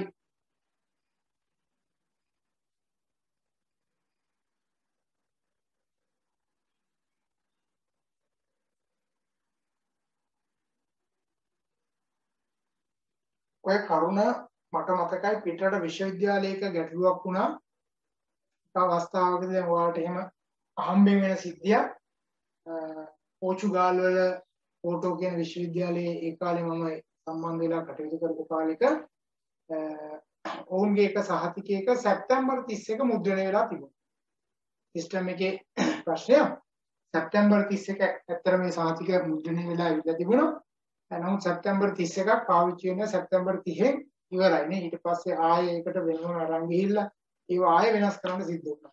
සමහර තැනකදී මොකක් හරි කොතන හරි චුට්ටක් එහෙම වෙන්න පුළුවන්. සොෆ්ට්වෙයාර් හදනකොට ඔයාලා දන්නවා සොෆ්ට්වෙයාර් නිර්මාණය කරන අය දැන් ලංකා බැංකුවේ සොෆ්ට්වෙයාර් එක නිර්මාණය කරපු කෙනා කලින් කියපු කෙනා ඒක නිර්මාණය කරනකොට බෙදෙන්නේ නැති ගණන් ඉන්නවනේ දැන් 10 3ෙන් බෙදුවොත් එහෙම නේද? අපි දන්නවා දශම ස්ථාන ඔහොම නියට 3.33333 කියලානේ. ඒතර මේ 3ට ගිහිල්ලා මේ ඉතුරු වෙන එක සතේ නම් එක සතේ එයාගේ account එකට යන්න හැදුවා. අන්තිම ඉතුරු වෙන සතේ බෙදෙන්නේ නැති සතේ එයාගේ account එකට යන්න. තමයි software එක හදලා තිබුණේ. ඉතින් දවසට හිතන්නකො මෙහෙම ගණන් විශාල වශයෙන් නෝඩ එයාගේ account එක 10 15000 ඔය වගේ දවසට account එක වැඩි වෙනවා. සතයක් කියලා අපි කිව්වට ගණුදෙනු ප්‍රමාණය කෝටි ගණනක් දවසට සිද්ධ වෙනකොට ඒ නේව ඔක්කොම එයාගේ account එකට ගිහිල්ලා විශාල වශයෙන් එයාගේ account එක build up වෙලා තිබුණා. පසු කාලීනව තමයි ඒක දැනගත්තේ. ඉතින් ඊට පස්සේ එයා ඒක ඉන්ටර්නෙට් යාට විරුද්ධව කටයුතු කරා. නමුත් ඔය කොච්චර කරවුවත් ඔය software නිර්මාණය කරනකොට මම යමක් නිර්මාණය කරනවා නම් මම නිර්මාණය කරන්නේ මට වඩා දැනුගත් කෙනෙක්ගේ ඉගෙන ගත්ත කාරණාවක්. ඒ කියන්නේ මට වඩා දැනුමක් එයාට තියෙන නිසා මම හදපු එක ඕන එයාට හැක් කරන්න පුළුවන්. ඒතර එයා යමක් නිර්මාණය කරන එයාට වඩා උඩ කෙනෙක් එතන හිටියා. ඒ හින්දා එයාට හැක් කරන්න පුළුවන්. අවසානයේ ගත්තොත් එහෙම මේ සකස් කරන දේවල් පිළිබඳව යම් වූ අයිතියක් නිර්මාණ කරට එහා ගිය කෙනෙකුට තියෙනවා නේ. ඒ හින්දා ඒ හැක් කරන්න පුළුවන්. ඒ හින්දා තමයි අද ලෝකයේ තියෙන ප්‍රබල පෙළේ ආයතනවල software ඔක්කොම හැක් කරන්න පුළුවන් අය ඉන්නවා. ඔයාලා මතක තියාගන්න ලෝකයේ ඉන්නවා ප්‍රධානම හැකර්ස්ලා 5 දෙනෙක්. ඒ හැකර්ස්ලා 5 දෙනාට ගාණක් ගෙවන ලෝකයේ. ඒ කියන්නේ යම් කිසි සිස්ටම් එකක් හැදුවට පස්සේ ඒ හැකර්ස්ලා 5 දෙනාට දාලා චෙක් කරනවා. එයාලට දවසක් හරි දෙකක් හරි සතියක් හරි එහෙම දීලා කියනවා පුළුවන් නම් මේක හැක් කරන්න කියලා. එයාලා දන්න සිස්ටම් එක. ඒතකොට එයාලා දවස් 5 ඇතුළත හැක් කරන්න බැරි වුණොත් එයාලා තීරණය කරනවා මේ software එක හොඳයි කියලා. ඒතකොට ඒ හැකර්ස්ලා 5 දෙනාට මේ සමානලාට ලක්ෂ 5 ගානේ 10 ගානේ වගේ ගෙවනවා. ඒතකොට මේ 5 දෙනාගෙන් තමයි තීරණය කරන්නේ මේක හොඳයිද නැද්ද කියලා. ඒතකොට ඔයාලා දන්නවද ඒකෙන් 5 දෙනාගෙන් එක්කෙනෙක් ලංකාවේ ඉන්නේ. පහුගිය කාලේ නුවර ප්‍රදේශයේ හිටියේ ලංකාවේ එක්කෙනෙක් දැන් නම් අවුරුදු 23ක් 24ක් වගේ ඇති.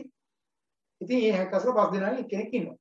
ඒතකොට එහෙනම් දක්ෂ ඉන්නවනේ. පහුගිය කාලේ මට මතකයි ලංකා බැංකුවේ පේරාදෙණිය බ්‍රාන්ච් එකේ ලක්ෂ 1.5ක් කරන් තිබුණා. කාඩ් එකක් පාවිච්චි කරලා පස්සේ ගාල්ලේදී ලක්ෂ 2ක් ගද්දි තමයි අහුනේ යා අවුරුදු 21 පොඩි ගොල්ලේ. ඉතින් තාක්ෂණය පාවිච්චි කරලා ඒ දේවල් කරලා ඉතින් නේ. එතකොට ඔය ලංකාවේ තියෙන ඔයාලා ගාව තියෙන ATM කාඩ් තියෙන්නේ. ඔය සිංගප්පූරුවේ ගියොත් එහෙම ලොක් පිටින් තියනවා ගන්න පුළුවන්. රුපියල් 5ට දාන්න ලොක් පිටින් තියනවා. ඒ කාඩ් මෙහෙ ගෙනල්ලා ඒ කාඩ් වල තමයි චුට්ටක් ඔය වැඩි ප්‍රමාණය වෙනස් කරලා නම්බර් එක දාලා චිප් එක නිව කරලා ගහන්න. ඉතින් ඉස්සර ගොඩාක් ඒවමයි පාවිච්චි කරේ. තාමත් ඒක තියෙනවා. ඒතකොට ඒ ගෙනාපුවා මෙහෙ චුම්බකයක් නේ තියෙන්නේ ඔගේ කාන්දන්නේ නේද? ඒතකොට මැග්නට් එකක් හිර කරලා පොඩ්ඩක් හිර මේට ඕක වෙනස් කරනවා නම් සමහරට එහෙම විය හැකි සල්ලි එළියට එන්න පුළුවන්. හරිද? ඒ නිසා තාක්ෂණය යොදා ගැනීමේදී එහෙම අඩුපාඩු පාවිච්චි වෙන්න පුළුවන්. ඊගාවට එක ලියා ගන්න මානව සම්පත් තුන්වෙනි කාරණා මානව සම්පත් කළමනාකරණ ශාස්ත්‍රයේ මානව සම්පත් කළමනාකරණ ශාස්ත්‍රයේ පාරිභාෂික පද ටෙක්නිකල් ටර්ම්ස් කියන ඒවා සහ පද හැකිලවීම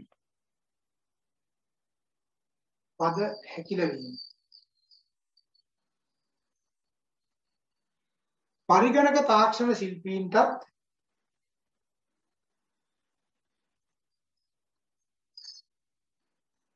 පරිගණක ශාස්ත්‍රයේ පාරිභාෂික පද හා පරිගණක ශාස්ත්‍රයේ පාරිභාෂික පද හා පද හැකිලවීම මානව සම්පත් කළමනාකරුවන්ටත්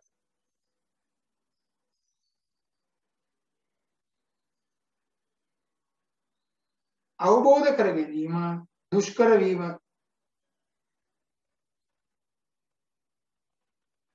මේ නිසා මානව සම්පත් කළමනාකරණ තොරතුරු පද්ධති සකස් කිරීමේදී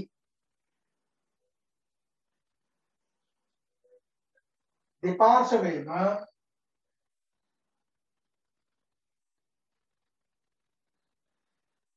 විවිධ දුෂ්කරතාවයන්ට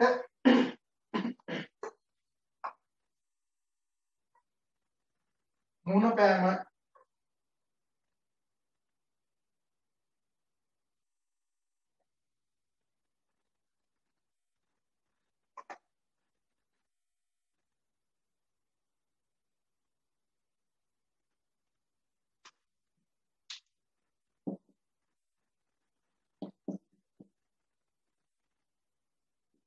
සමහරට මේක කෙටියෙන් ලියලා මොකද human resource management information system නේද? එතකොට මේක හකුලා ලියපුවම software හදන කෙනා HRM දන්නේ නැහැ නේද? ඒ වගේම HRM දන්න කෙනා IT දන්නේ නැහැ.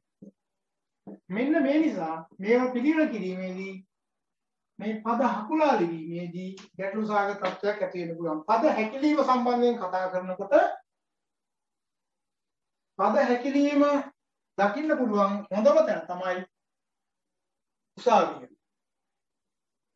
ඔයාලා උසාවියට යනවා බ්‍රහස්පතින්ද හැර වෙන දවසක යන්න. එතකොට ගියාට පස්සේ ඔයාලා දකින්න පුළුවන් මෙතන නඩුකාරයා ඉන්නවා නේද? ඒ වගේම මෙතන තව ලේඩි කෙනෙක් තමයි බොහෝ වෙලාවට ඉන්නේ.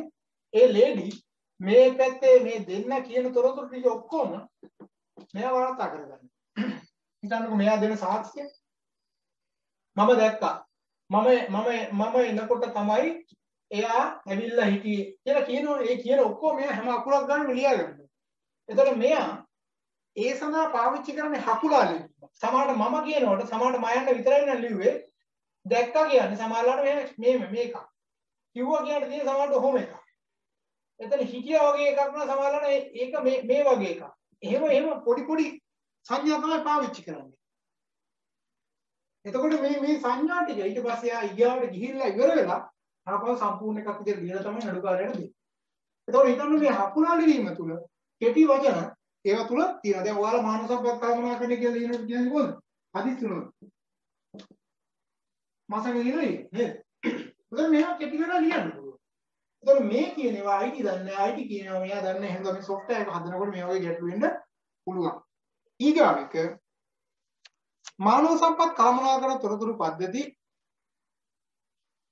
මානව සම්පත් කළමනාකරණ තොරතුරු පද්ධති නිර්මාණකරුවන් කමා සැලසුම්කරුවන් කමා භාවිතා කරන්නන්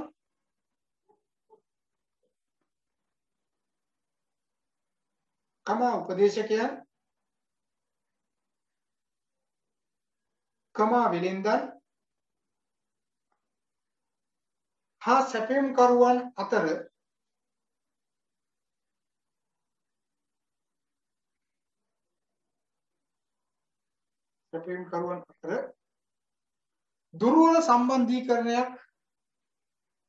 දුර්වල සම්බන්ධීකරණයක් පැවතීම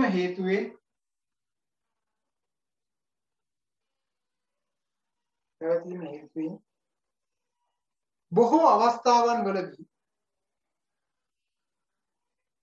බොහෝ අවස්ථාවන්වලදී මානව සම්පත් කළමනාකරණ තොරතුරු පද්ධති අසාර්ථක වේ. දැන් මේක ටිකක් තේරුම් ගන්නකො, ගොඩක් නෙවෙයි.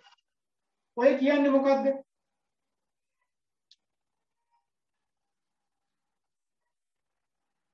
මගේ ආයතනයක් තියෙනවා. හරිද? මගේ ආයතනයක් තියෙනවා. ඒතර මගේ මේ ආයතනයේට software එකක් හදාගන්න ඕනේ. හරි.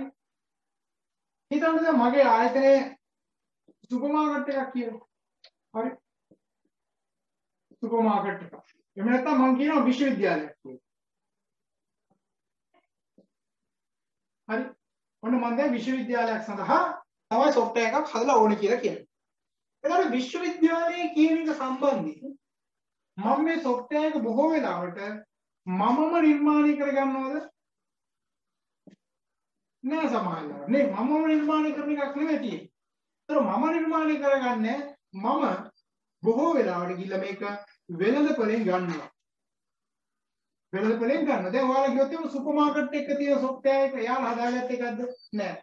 ෆාමසි තියෙන එක එයා හදාගත්ත එකක්ද? නෑ. හොටෙල් එකකට ගියොත් හොටෙල් එකේ තියෙන එක එයා හදාගත්ත එකක්ද? නෑ. එතකොට ප්‍රයිවට් හොස්පිටල් එකේ තියෙන එයා හදාගත්ත එකක් නෙවෙයි. භාණ්ඩ තොග අලෙවි කරන අය මේවා ඔක්කොම වෙළඳපොලෙන් ගන්න තියෙන සල්ලි තියෙන. තේරුණාද? මම ඒකයි කිව්වේ ඔයා ගිහිල්ලා අද ජෙනරේෂන් ටෙක්නොලොජි කියලා ගහලා ජෙනරේෂන් ටෙක්නොලොජි කියලා ගහලා HRMI කියලා ගහන්නකො. එතකොට software කියලා ගැහුවා software කියලා ගැහුවෙත් නැතත් එනවා. එතකොට එයාලා කියනවා ඩොලර් 199 299 300යි 500යි 5000යි එහෙම තියෙනවා ඩොලර්ස් වලට. එතකොට මේව මිලදී ගැනීමේ හැකියාව තියෙනවා. එතකොට එහෙනම් මම මිලදී ගන්න එකක් කියන දැන් පේරෝල් වගේ එකක් කිව්වොත් මිලදී ගන්න තියෙන්නේ. එතකොට මේක මිලදී ගන්න යනකොට මේක හදන කෙනා හදන්නේ එයාගේ තොරතුරු ටික දාලා හදන්නේ.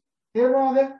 එතකොට මේ හදපු කෙනා හදලා ඉවර වෙලා එයාගේ ප්‍රධාන නියෝජිතයාට දෙනවා. ප්‍රධාන නියෝජිතයා මේක තව සබ් කෙනෙකුට දෙනවා. නේද? සබ් මොකද කරන්නේ? මේක ප්‍රචාරණය කරලා විකුණන්න දානවා. විකුණන්න දැම්මට පස්සේ ඒක තමයි මම එහෙනම් මෙතනට ඇවිල්ලා මිලට ගන්නේ. එතකොට මගේ අවශ්‍යතාවය මෙයා දැනගෙන හිටියේ නෑ. මෙයාට හිතිච්ච දේ තමයි මෙයා කරේ. එතකොට මම මේ කියන්නේ මේ ප්‍රධාන මේ සබ් මේ විකුණනගෙන මේ software ගැන කිසිම දෙයක් දන්නේ නැහැ. එයා කරන්නේ කොහොම හරි මේක විකුණ ගන්න උත්සාහ කරන එක විතරයි. ඒතකොට එහෙනම් මෙන්න මේ වගේ තැන්වලදී ගැටලු සාගත තත්ත්වයන් විශාල වශයෙන් ඇති වෙනවා. ඒතකොට මම බලාපොරොත්තු වෙච්ච එක නෙවෙයි ඇත්තට මේ software එක ASCII තියෙන්නේ. ඒතකොට ඒ වගේ තැන්වලදී මේවා අසාර්ථක තත්ත්වයටපත් වෙනවා. දැන් ඔයාලා සර්විස් ස්ටේෂන් එකකට පාවිච්චි කරන්න ඕන එකයි සුපර් මාකට් එකට පාවිච්චි කරන්න ඕන එකයි දෙකක්. හැබැයි සමහරවිට පේරෝල් තියෙන සිස්ටම් තියෙන ඔක්කොම එකක් තියෙනවා. ඒතකොට ඒ තැන්වලදී මේවා වෙනස් කරගන්නත් අමාරුයි. ඒකද පාවිච්චි කිරීමේදී විවිධ ගැටලු ඇති වෙනවා. ඉදිරියේදී අපි බලමු මේ software නිර්මාණය කරනකොට කොයි විදිහට මේවා නිර්මාණය කරගන්න ඕනේ කියන කරුණු කාරණා. පැහැදිලිනේ? එහෙනම් ඔතන තියෙන සම්බන්ධතාවයේ ගැටලුවක් තියෙනවා. ඒ ගැටලුවත් එක්ක මෙතන ප්‍රශ්න තියෙනවා. ඒතකොට නිර්මාණකරුවා සහ පාවිච්චි කරන්න අතරතුර තව කීප දෙනෙක් ඉන්නවා. ඒ වෙලෙන්දෝ මේක ක්‍රියාත්මක කරන විදිය වෙනස්. වෙලෙන්දෝන්ගේ අභිමතාර්ථය සහ බලාපොරොත්තු වෙනස්. ඒ නිසා අපේක්ෂිත කරුණු කාරණා මේක ASCII ඉෂ්ට වෙන්නේ නැහැ. දැන් ඔයාලා දන්නවනේ software විවිධ software තියෙනවා. දැන් උදාහරණයක් විදිහට ගත්තට පස්සේ ඔයාලගේ ඔය ෆෝන් එක ගත්තට පස්සේ ෆෝන් එකේ තියෙනවා මේ වගේ ෆෝන් එක ගත්තට පස්සේ මේ ෆෝන් එක ASCII software තියෙනවා. අර ස්කෑනර් එහෙම තියෙන්නේ. ඒ ස්කෑනර් තියෙනවා. එතකොට දැන් අලුතෙන් ඇවිල්ලා තියෙන්නේ ඔයාලට මෙතන ඉංග්‍රීසි සම්පූර්ණම page එකක් තිබ්බනම් නේද? මේක ටක් ගාලා ටච් කරලා ඉවරලා ඒක උඩ මෙහෙම අල්ලපු ගමන් ඒකේ සිංහල ට්‍රාන්ස්ලේෂන් එකක් තියෙනවා.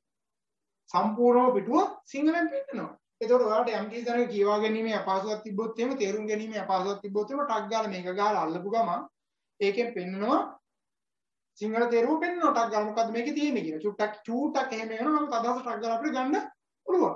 ඉතින් බලන්නකො මේවා වටිනවද නැද්ද? වටිනවනේ නේද? සිංහල විතරක් නෙවෙයි ඕනම භාෂාවකට පෙරලාගෙන ඉන්න හැකියාව තියෙනවා. මේක ප්‍රංශ භාෂාවද, ඉතාලි භාෂාවද, ජර්මන්ද ටක් ගාලා පෙරලාගෙන ඉන්න හැකියාව තියෙනවා. ඉතින් මේවා නිර්මාණ කරන කෙනා සහ මේවා පාවිච්චි කරන්නන් අතර, අලෙවි කරන්නන් අතර යම් මතභේදාත්මක ගැටලු නිර්මාණය වෙනවා. ඊගායක 5 ඉහළ කළමනාකාරීත්වයේ සහයෝගය නොලැබීම නිසා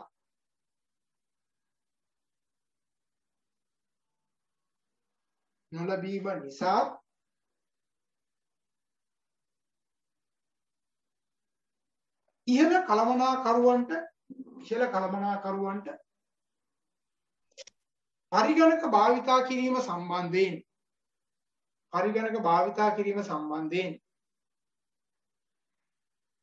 ප්‍රමාණවත් දැනුමක් නොමැති වීම නිසා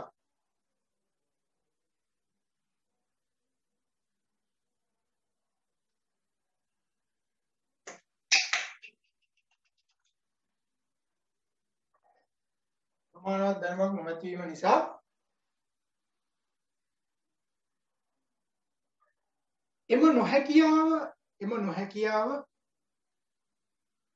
ඔවුන් විසින් කෙලිදරව් කිරීමට ඇති අකමැත්ත නිසා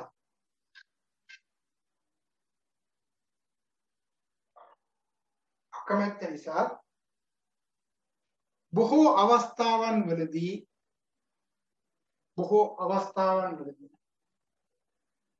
මානව සම්පත් කළමනාකරණ තොරතුරු පද්ධති ස්ථාපිත කිරීමට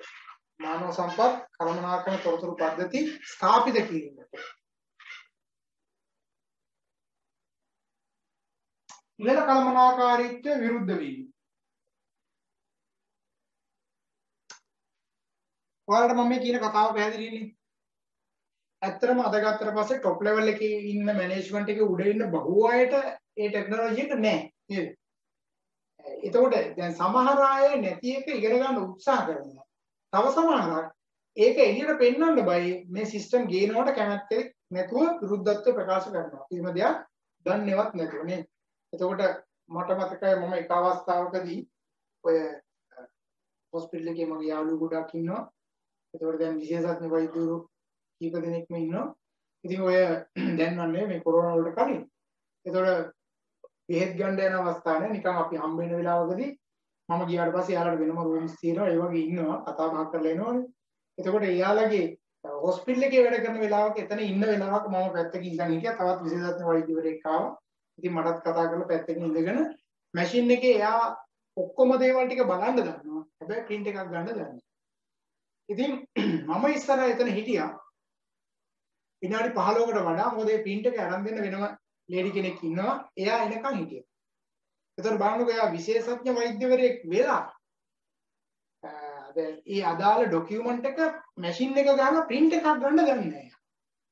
ඒකට අර විනාඩි 15 20ත් එයාගේ කොච්චර වටේ එකක්ද? නමුත් කරන්න දෙයක් නෑ. එයා ඉන්නවා print එක ගන්න. මොකද එයා දන්නේ නැහැ. ඉතින් අනිත් ડોක්ටර්ස්ලා ඉන්නවා සමහර අය ඒක ඉගෙනගෙන ඔක්කොම කරගෙන එහෙම ඉන්න අය ඉන්නවා. තව සමහරක් අය ඉන්නවා එහෙම නැති අය ඉන්නවා. ඔය මම දන්න තව ඔය නුවර ඉන්නවා මහාචාර්යවරිය. ඉතින් එයාත් වැඩ කටයුතු කරද්දී මම දැක්කා පුදුම හොඳ ලක්ෂණ ටිකක්. එයා වෙන කාට හරි කියන්නේ වෙන කෙනෙක් ලව්වා නම ගම ගහලා විස්තර ගහලා ඒ දේවල් අරගෙන වෙනම එළියට දාන්න ඕන ડોකියුමන්ට් එක එයාමයි කරන්නේ.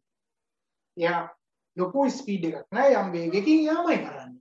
ඇත්තටම මේක හොඳයි. එතකොට එහෙම තමයි වෙන්න ඕනේ නේ. තව එක්කෙනෙක් ලව්වා වැඩක් කරන්න ගියාට පස්සේ තියෙන ගැටලු සාගත තත්ත්වයන්. එතකොට තමයි ප්‍රමාද වීම සහ මේ දේවල් ගොඩාක් සිද්ධ වෙන්නේ.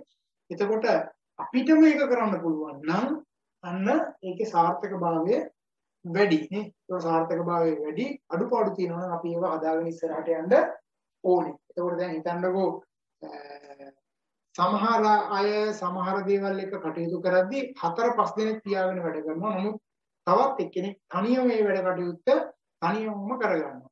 ඒතර මේවා තමන්ගේ හැකියාව වගේම අර මම අර කියන නොහැකියාව පෙන්වා ගැනීම අඩුපාඩුවත් එක්කත් යන කටයුත්තක් මේක අසු තියෙනවා. එහෙනම් සමහර කළමනාකරුවන් මේවා software ගේනවට කැමති නැහැ. හරි 5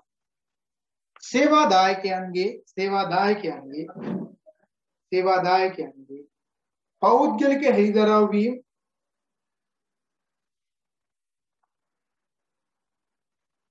හෙළිදරව් වීම පරිගණක තාක්ෂණයේ පිළිබඳ නිපුණතාවයක් ඇති සංවිධාන සමාජිකයන් නොවන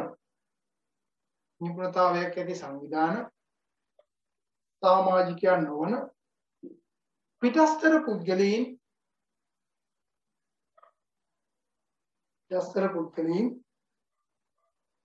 අනවසරයෙන් පරිගණක පද්ධතිවලට ප්‍රවේශ වීම හා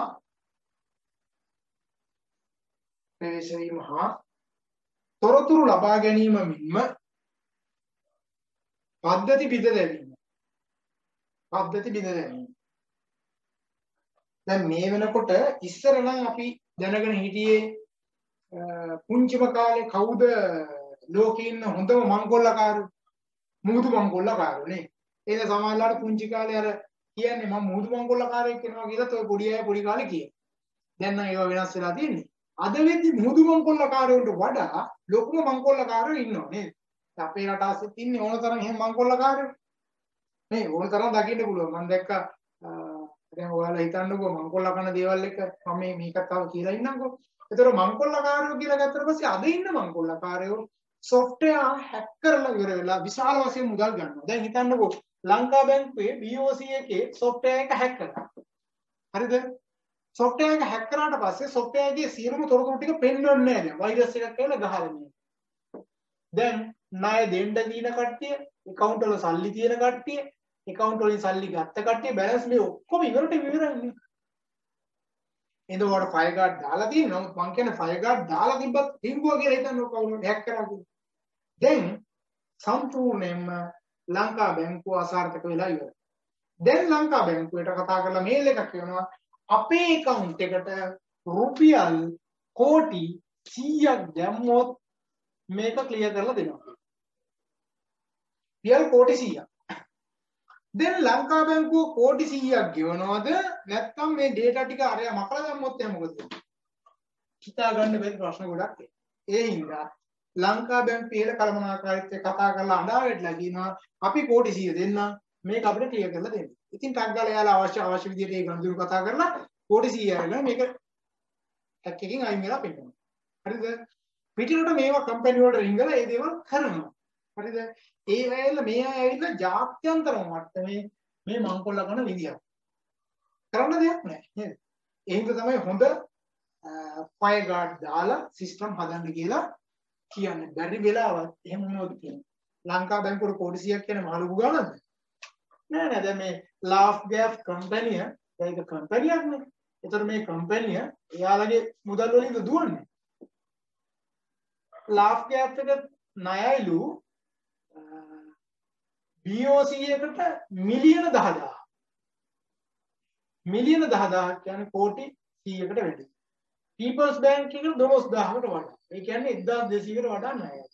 ඒතකොට මේවා කම්පැනි නෙමෙයි මේවා ණය උඩ දුවන එක තියෙන්නේ. කවුරු සල්ලි දාලා නැහැ බැංකු වලින් සල්ලි අරගෙන තියෙන්නේ.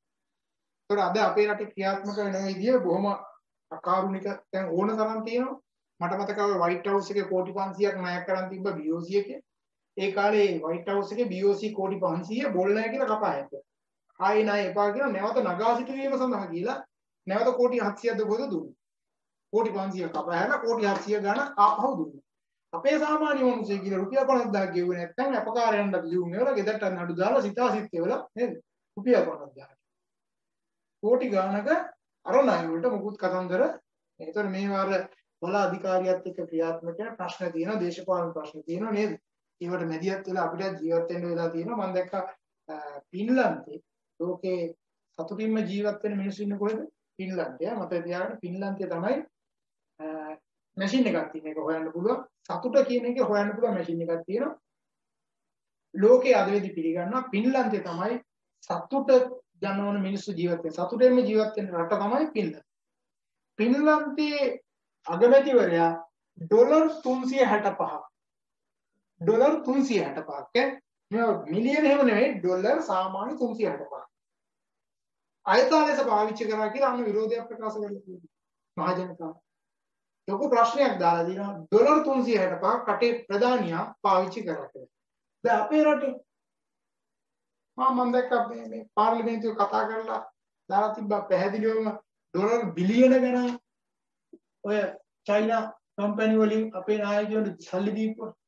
චෙක් පත් වලින් දීපු චෙක් අංක පවා තියෙනවා. මේවා ගැන කවුරුත් කතා කරන්නේ නැහැ. 99 අවුරුද්දට යුගුණකුවා හරි දකුණු යටි හරි බටහිර යටි හරි මේවා දෙන්න කතා කරපුවා පෝට් සිටි වල දෙන්න කතා කරනවා මිලියන ගණන් නායකයෝ ගහපුවා. කවුරුත් කතා කරන්න යන්නේ නැහැ. ඇයි එහෙම වෙලා තියෙන්නේ කියලා මම දන්නේ නැහැ. හිතා ගන්නත් බෑ. කරු කාරණා නම් තියෙනවා. නම් ඒකට සුසුම් වෙලාවක් නෙවෙයි මේක. හරිද? right. එහෙනම් ඔය කරු කාරණා ටික උතනින් ඉවර වෙද්දී ලියා ගන්නකො මේ මාතෘකාව. මානව සම්පත් කළමනාකරන තොරතුරු පද්ධති වල ඵලදායීතාවය.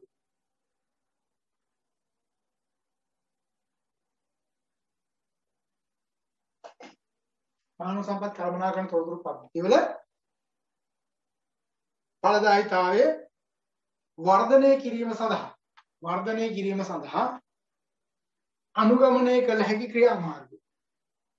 අනුගමනය කළ හැකි ක්‍රියාමාර්ගය.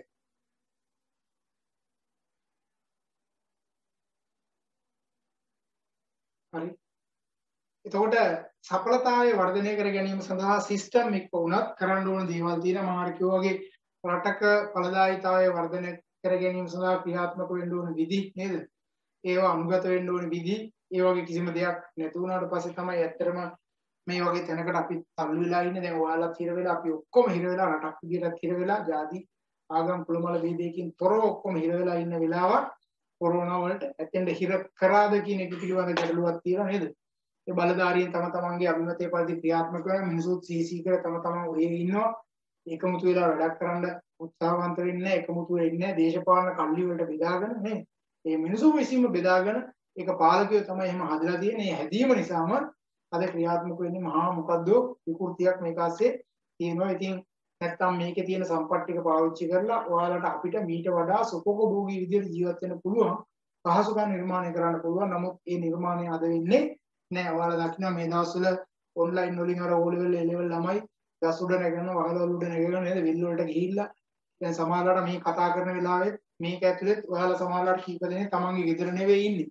ඉතින් එවැනි තත්යකට අපිපත් වෙලා තියෙනවා. මේක වර්ග කිලෝමීටර් 68000ට තාක්ෂණයේ ජාතියක් විදිහට රටක් විදිහට ඒක නිර්මාණය කරලා දී ගැනීමේ හැකියාව නැහැ. නමුත් අඟහරු වලට යන ලෝකී ඇතැම් රටවල් හොඳට ගිහිල්ලා පරිශන කරනවා. අඟහරු වල පරිශන කරනවා. අභ්‍යවකාශක ගිහිල්ලා පරිශන කරනවා. එවැනි තත්ත්වයක් තුළ අපේ රට කොතනද තියෙන්නේ කියලා හිතා ගන්න ඕනේ. ඒතර අපි තාමත් අර මට්ටමම ගැන තමයි කතා කරන්නේ. ඉතින් මේවා කවදා හැදෙයිද කියන්න බෑ. මේවා සඳහා හඬලා ගන්න ඉස්සරහට එන්න දැන් ඉන්න අය අඩුයි. කතා කරන අය අඩුයි. ඒ නිසා තමයි මේක මෙහෙම වෙලා තියෙන්නේ. නැත්නම් විශ්වවිද්‍යාල වල ඉන්න ශිෂ්‍යෝ ආසන්න වශයෙන් හිතන්නකෝ 1,000ක් වගේ ප්‍රමාණයක් ඉන්නවා.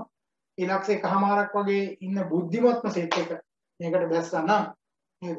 යමක් කරන්න පුළුවන්. නමුත් ඒ අයත් ඇතුළට යද්දිම ටීම් වලට බෙදලා කඩලා තියෙන්නේ. කඩපු ගමන් මොකද වෙන්නේ? එක 6-7කට මේක කඩාවුනට පස්සේ මේක පොඩි ප්‍රමාණයකට ගිහිල්ලා බෙදලා ගිහිල්ලා ඒ අතර ගැටුම් ඇති කරපු ගමන් ඒ අයගේ එකමුතුභාවය බිඳිලා යනවා. ඒකට කොහෙටවත් නෑ මේක JP එකට කොට්ටාසයයි නේද? ඊට පස්සේ UMP එකට කොට්ටාසයයි කියයි. ඊට පස්සේ පොදු ජන පෙරමුණට ශ්‍රී ලංකා නිදහස් පක්ෂයට ඊට පස්සේ ඔය විවිධ පක්ෂ මේක ASCII කාගෙන ඒක කඩලා දාලා තියෙනවා. ඒකට ඒක රාශී වීමේ හැකියාවක් නෑ. කාටවත් කතා කරන්න විදියක් නැති තැනටපත් කරලා හාමුදුරුවෝ විවිධ කණ්ඩායම් වලට බෙදලා පක්ෂ වලට බෙදලා ප්‍රතිපැති කඩ වලට දාලා ඒ අය කඩලා තියෙන්නේ. ඒතර මේක සිස්ටම් එකක්. මේකෙන් හදලා ඔක්කොම කරලා දීලා තියෙන්නේ මේ. ඒතර ඉස්සරහට යන්න විදියක් නෑ. මම මේ කියන්නේ සඵලදායී දෙයක් නිර්මාණය කරගන්න නම් ඉස්සෙල්ලාම එකමුතුකම කියන එක මානෙ වෙන්න ඕනේ. නැත්නම් පද්ධතිය ඇතුලේ මේ කියන උපාංග වල නිවැරදි බව තහවුරු කරගත්තා නම් මේක නිර්මාණය කරගෙන ඉස්සරහට යන්න පුළුවන්. ඊට පස්සේ මේ වගේ අඩුපාඩු ටික හොයලා ඒවා නිවැරදි කරන්න ඕනේ. එක ලියාගන්න මානව සම්පත් කළමනාකරන තොරතුරු පද්ධති නිර්මාණය කරද්දී නිර්මාණය කිරීමේදී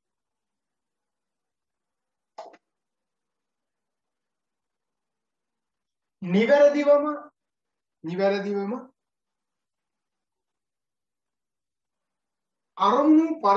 අරමුණු සහ පරමාර්ථ ස්ථාපිත කළ යුතුය.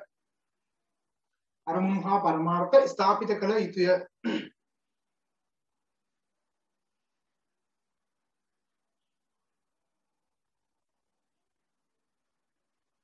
ඊගායක සංවිධානයේ දැනට පවතින ගැටලු හඳුනාගෙන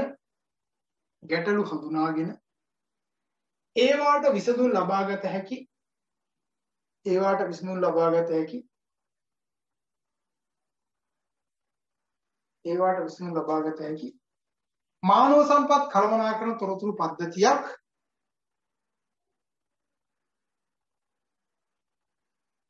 තෝරාගත යුතුය. ඒතර අපේ ගැටළු වලට හරියන එකක් තමයි අපි තෝරගන්න ඕනේ.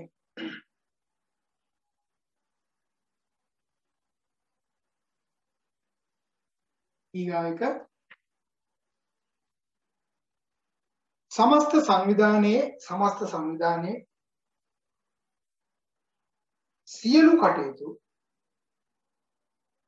සියලු කටයුතු මානව සම්පත් කළමනාකරන තොරතුරු පද්ධතියට බාර නොදී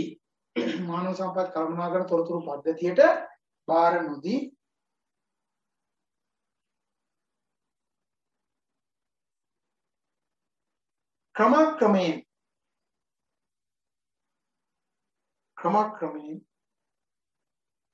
එය ස්ථාපිත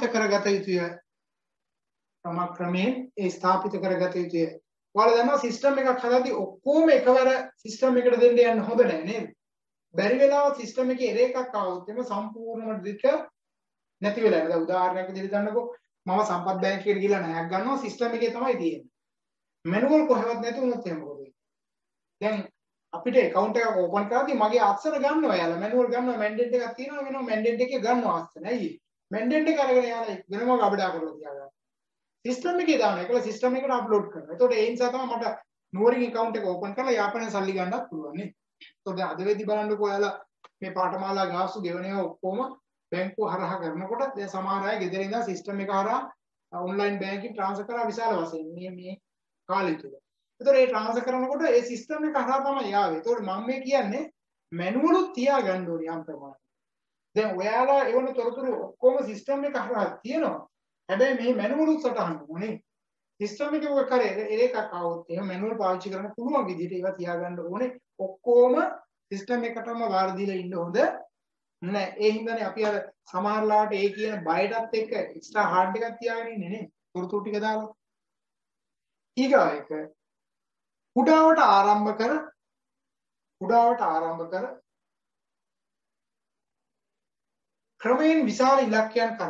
ක්‍රමයෙන් විශාල ඉලක්කයන් කරා යා යුතුය. කුඩාවට ආරම්භ කර ක්‍රමයෙන් විශාල ඉලක්කයන් කරා යා යුතුය.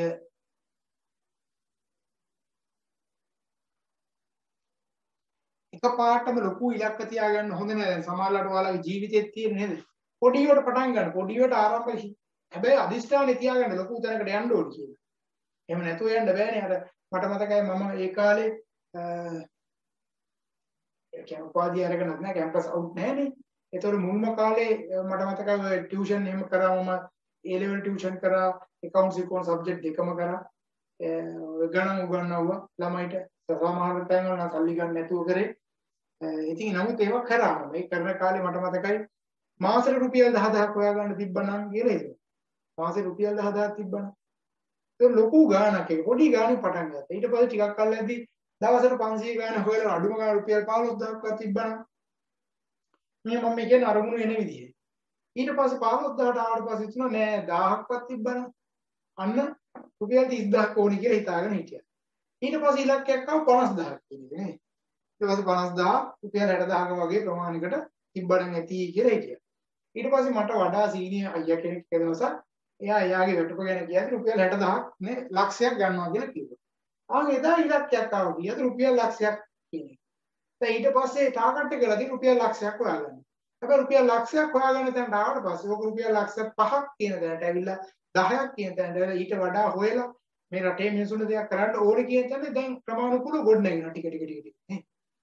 දැන් අපිට වාහනයක් පදිනවා නම් සාමාන්‍ය වාහනයක ලොකු වාහනයක් පදින්න ඕනේ. හැබැයි මේකට යන්න බෑනේ නිකන් හිතුවට යන්න බෑනේ නේද? හිතුවට යන්න බෑ. එහෙනම් අවශ්‍ය කරන පසුබිම හදාගෙන මේ යන්නේ. හැමෝම කවුරුත් එකපාරට එක විදියට ගොඩනගෙන්නේ නැහැ. ක්‍රමානුකූලව හැබැයි අරමුණට තියාගත්තට පස්සේ ඒ අරමුණුත් එක්ක ඉස්සරහට යන්න පුළුවන්. ජීවිතයේ එහෙම තමයි. ඊන තියාගත්තට පස්සේ ඊන හදාගන්න ගන්න පුළුවන්.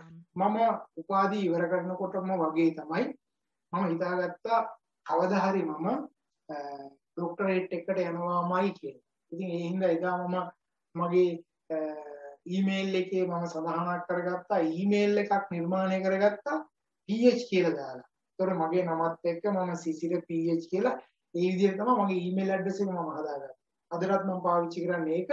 මම ඊමේල් ඇඩ්‍රස් එක දකින වාරයක් ගානේ මගේ ඔළුවේ ඇතුලේ තියෙනවා. මොකද්ද මගේ අරමුණ මම මෙතෙන්ට යන්න ඕනේ කියලා.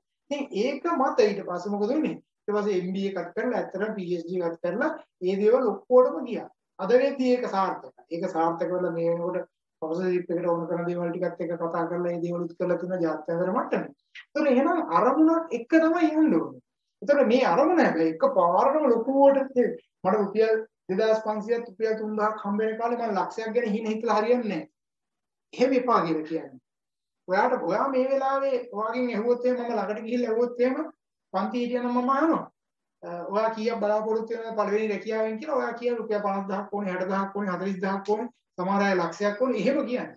කවදාවත් එහෙම හම්බ වෙන්නේ නැහැ. අපි රුපියල් 3000ට ගිහිල්ලා ප්‍රැක්ටිස් කරලා තියෙනවා. රුපියල් 3000 ට්‍රේනින් පඩිය අරගෙන ඉවරලා ගිහිල්ලා ආයෙත් ඇතුලේ ඉගෙන ගත්තා. හැබැයි කරුණු ඉගෙන ගන්න ඕනේ හින්දා ගිහිල්ලා රුපියල් 3000ට වැඩ කරලා තියෙනවා.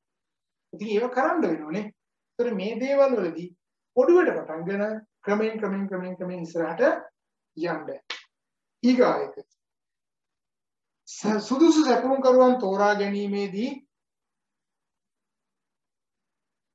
සුදුසු සැපුම් කරුවන් තෝරා ගැනීමේදී ඉතා මැනවින්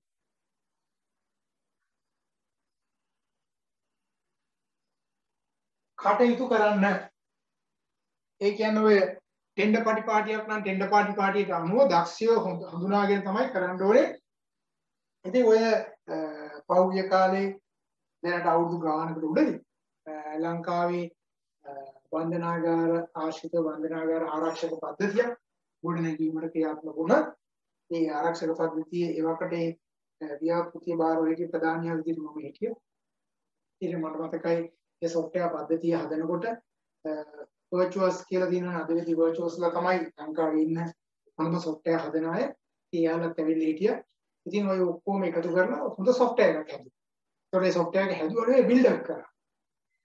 ඉමෝෂන් එකක් එහෙම ඇමතිවරු ගෙනල්ලා ඔක්කොම කරලා මේක කරා.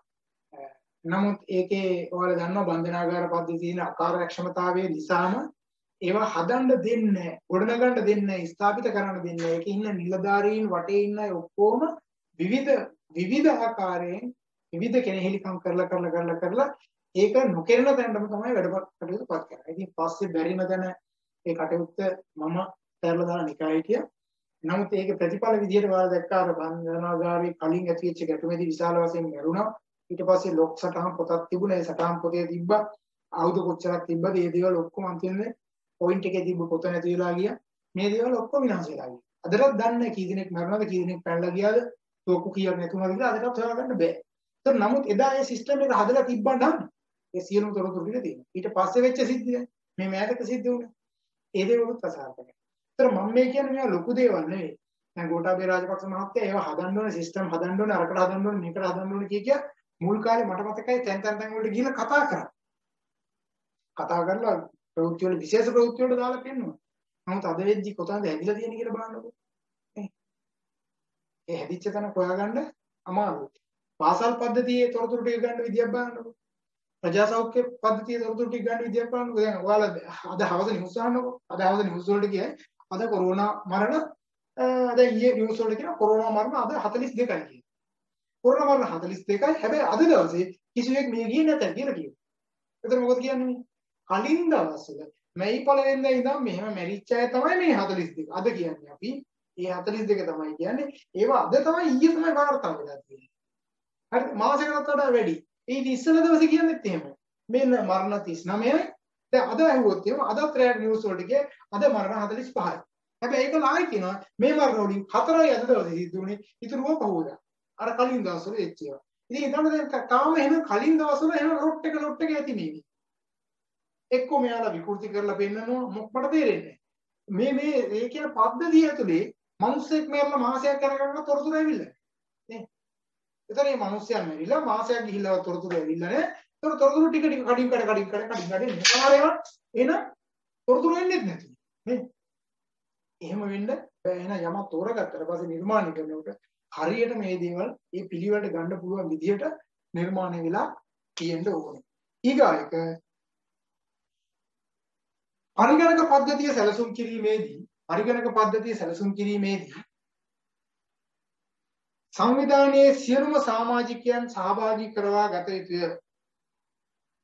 සංවිධානයේ සියලුම සමාජිකයන් සහභාගී කරවා ගත යුතුය. හැමෝගෙම සහාය ඒකට ලබා ගන්න කියලා තමයි පැහැදිලිව කියන්නේ.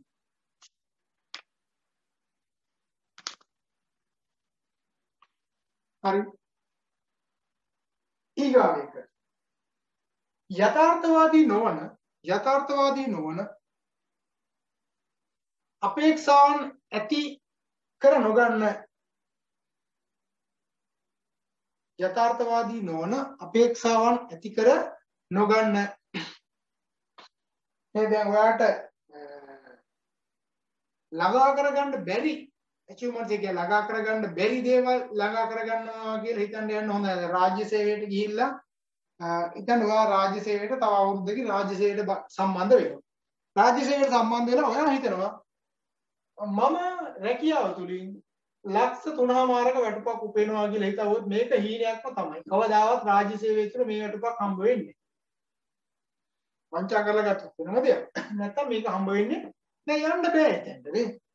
එහෙනම් ඔයාලට එතන ඉඳන් ළඟා කරගන්න පුළුවන් එකකට යන්න. එහෙම ඔයාලට ලක්ෂ 3මාරක එකකට යන්න ඕන නම් ප්‍රයිවට් සෙක්ටර් එකේ ගිහිල්ලා එහෙම ආදායම් උපයන්න පුළුවන් තැනකට යන්න ඕන.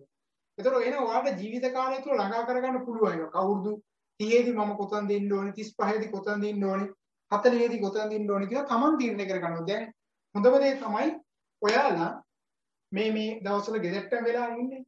මම අර කියන දේත් හොඳට කොලයක් ගන්න. කොලයක් අරගෙන නිවි යන ඉල්ල මේසෙ ගාව ඉඳගෙන දැන් ඔයා උපාධියේ දෙවෙනි අවුරුද්දේ නම් ඉන්නේ. මම දෙවෙනි අවුරුද්දේ ඉන්නේ. ඒක උපාධිය ආසන්න වශයෙන් ඔයාගේ උපාධිය තව අවුරුදු 2කමාරකින් ඉවර වෙනවා නම් තව අවුරුදු 3ක් යනකොට මම අධ්‍යාපන කටයුතු මට ළඟා කරගන්න පුළුවන් සියල්ලම මම ළඟා කරගන්නවා. උදාහරණයක් විදිහට හිතන්න මේ වගේ ඩිප්ලෝමා එකක් තව මීට අමතරව හයි ඩිප්ලෝමා එකක් නම් එකක් පරිගණක ආශ්‍රිත නම් එකක් ඉංග්‍රීසි නම් ඉංග්‍රීසි ඒ දේවල් ටික මම ළඟා කරගෙන ඉවර කරගන්නවා. මම මේ අවුරුද්දේදී කොහොමද රැකියාවට යනවා. මම මේ 27 28 වෙද්දී මම කසාද බඳිනවා නම් මම 27 දී හරි 28 දී හරි මම කසාද බඳිනවා. ඒ වෙනකොට මම ගෙයක් හදා ගන්නවා නම් ගෙයක් හදා ගන්නවා, වාහනයක් ගන්නවා නම් වාහනයක් ගන්නවා. මේ දේවල් ඔක්කොම සැලසුම් කරගන්නවා. මේවා ජීවිතේ කොටස් නේ. දැන් ගැල්ලාමෙක් වුණාට පස්සේ සාමාන්‍යයෙන් අවුරුදු 25 26 වෙද්දී කසාද බඳිනවා කියන තැනට ඇවිල්ලා. සමහරවිට 27 වෙන්නත් පුළුවන්. නමුත් 24 25 26 කියන තැන සමහරවිට උපාධියත් ඉවර කරගන්න නැතුව කසාද බඳින හැටි ඉන්නවනේ. එහෙම නෙවෙයි සාමාන්‍ය Tamanට නිදහස් කියන තැනක නිදහස් මානසික මට්ටමට ආවට පස්සේ මේ දේවල් කරගන්න එක හොඳයි ඉදිරි ගමනට. එහෙම නැත්නම් හදිස්සියේ ගන්න තීරණ වලට නෙවෙයි කලබලයක් නැතුව නේද? ඊට පස්සේ ඒක මම කොතනද ඉන්නේ? මම ළමෙක් හදනවා නම් කොයි කාලෙද හදන්නේ නේද? මේ හැම එකක්ම ප්ලෑන් කරනවා. ජීවිතේ ප්ලෑන් කරලා දින ඒ ප්ලෑනින් අනිත්‍යව පෙන්වන්න යන්න ඕනේ නැහැ. ඒ තමන් ඇතුලේ දේවල් ටික තියෙන්න ඕනේ. එහෙම නැතුව අද කාලා ආපහු හෙට උදේට මොනවද කියලා බැලුවා ආයෙ කෑවා ආයෙ නිදාගත්ත කෑවා ඔහෙන් මේ අකුල ගත්ත දේවල් එක ජීවිතේ දුවන්න යන්න එපා. ඊට වඩා සාමාන්‍ය මිනිසුන්ට වඩා අපි වෙනස් වෙන්න බෑ. සාමාන්‍ය මිනිසු කොටසක් ඉන්නවනේ මේ සමාජයේ ජීවත් වෙන්න.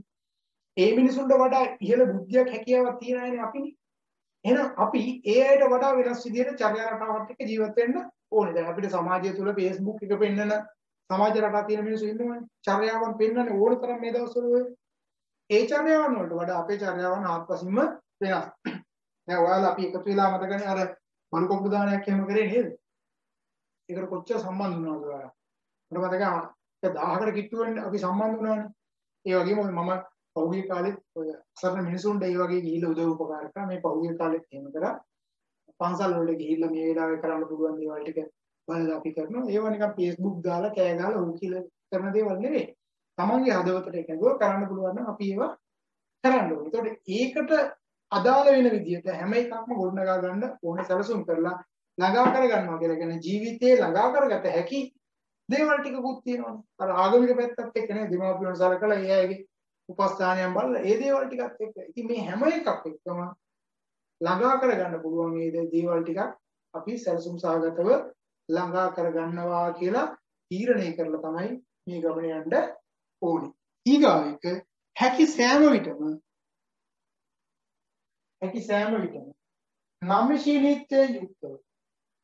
නම්‍යශීලීත්වයෙන් යුක්තව කටයුතු කිරීම.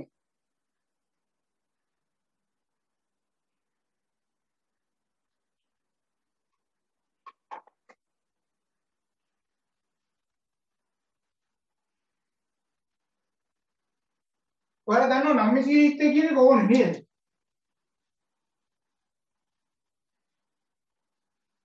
මට මෙහෙමමයි ඕනේ කියලා සිස්ටම් එකේ එහෙම එකක් නැහැ. වෙනස් වෙන්න ඕන තැන් වලදී වෙනස් වෙන්න ඕනේ. දැන් බලන්නකො ලර්නින් මෙතඩ් එක. කවුරු හරි හිතාගෙන කියනවා පන්තියකට ඇවිල්ලාම තමයි ඉගෙන ගන්න ඕනේ. ගුරුවරයා පෙරිපෙනී තමයි ඉගෙන ගන්න ඕනේ කියලා. නමුත් අද වෙද්දී ඒ ක්‍රමවේදය එහෙම පිටින්ම වෙනස්. පිටරට මේ ක්‍රමය වෙනස් වෙලා ගොඩක් කාලෙ. හේතුව තමයි ඒ රටවල වල තියෙන විශ්වවිද්‍යාල ගත්තට පස්සේ අමාරුලාට විශ්වවිද්‍යාල 3000 4000 තියෙනවා. ඒ විශ්වවිද්‍යාල වල ඉන්න ළමයි රට ඇතුලේ ගත්තට පස්සේ ඒ දුර හිතා ගන්න බැරි දුරක් තියෙනවා. කිලෝමීටර් 4000 දුර විශ්වවිද්‍යාල සහ ශිෂ්‍යයා ඉන්න අතරතුර. ඒතකොට ඒ ශිෂ්‍යයාට හැම වෙලාවෙම යන්න ඉන්න බෑ. ඒ නිසා යාම කරන්නේ මේ කාලිනම ඔන්ලයින් සිස්ටම් තමයි යන්නේ. ඒතකොට එයාලා ඒකට සාර්ථකව ගොඩනගා ගන්න. එහෙනම් අපිත් දැන් මේ වෙනකොට වෙනස් වෙමින් යනවානේ.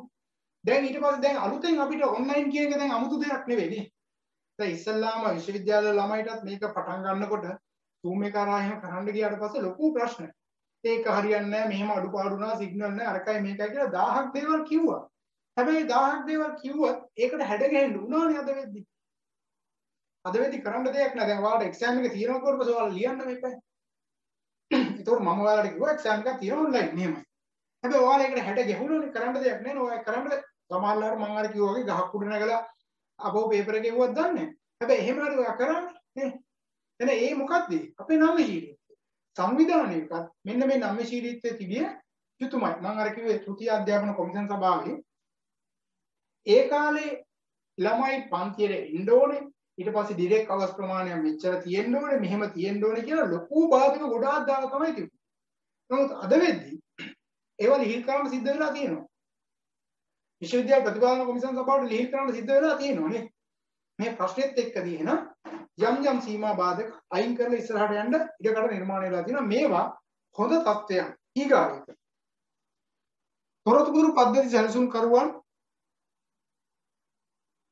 තොරතුරු පද්ධති සැලසුම් කරුවන් භාවිතා කරන්න හා වෙලෙන්දන් අතර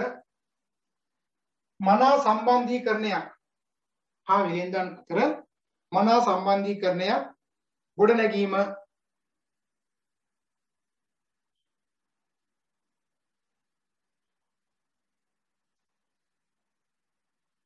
ඊගාව එක තොරතුරු පද්ධති සංවිධානයට හඳුන්වා දීමට පෙර මනවින් පරීක්ෂා කර බැලීම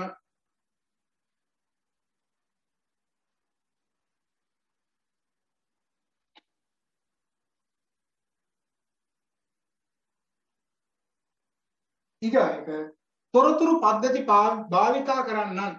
පද්ධති භාවිතා කරන්නන් නිසි පරිදි පුහුණු කිරීම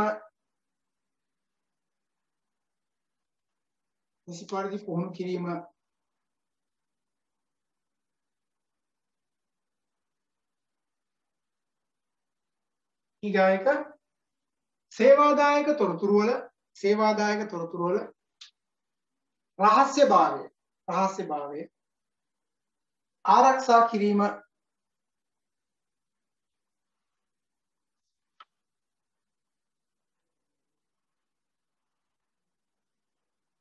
හරි ඊගොඩ මාතෘකාව ලියා ගන්න මානව සම්පත් කළමනාකරණ තොරතුරු පද්ධතිය ගොඩනැන්වීමේ පියවර මානව සම්පත් කළමනාකරණ තොරතුරු පද්ධතිය ගොඩනැන්වීමේ පියවර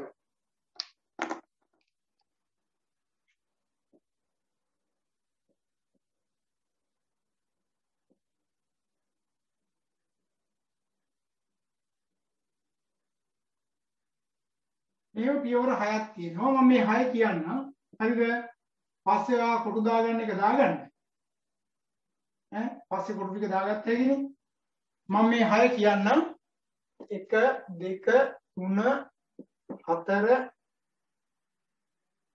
5 6 හරි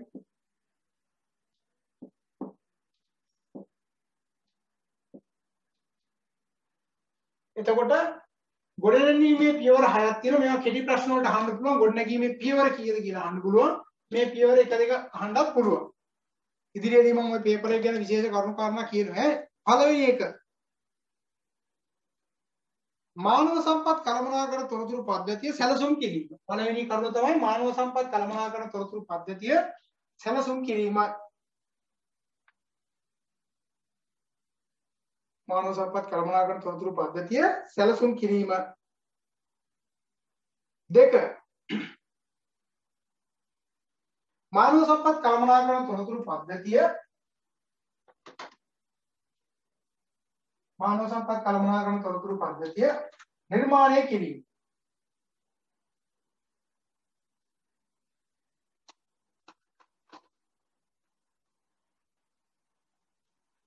මානව සම්පත් කළමනාකරණ තොරතුරු පද්ධතිය නිර්මාණය කිරීම. 3 සැපයුම් කරුවන් තෝරා ගැනීම.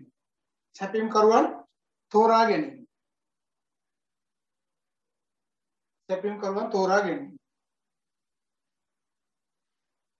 4 මානව සම්පත් කළමනාකරණ තොරතුරු පද්ධතියට අදාළ මානව සම්පත් කළමනාකරණ තොරතුරු පද්ධතියට අදාළ නිලධාරීන් පුහුණු කිරීම. නිලධාරීන් පුහුණු කිරීම. නිලධාරීන් පුහුණු කිරීම. 5 මානව සම්පත් කළමනාකරණ තොරතුරු පද්ධතිය ක්‍රියාත්මක කිරීම. මානව සම්පත් කළමනාකරණ තොරතුරු පද්ධතිය ක්‍රියාත්මක කිරීම.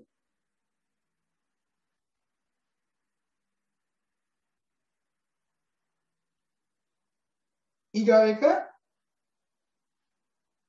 මානව සම්පත් කළමනාකරණ තොරතුරු පද්ධතිය ඇගයීම හා නඩත්තු කිරීම. මානව සම්පත් කළමනාකරණ තොරතුරු පද්ධතිය ඇගයීම හා නඩත්තු කිරීම.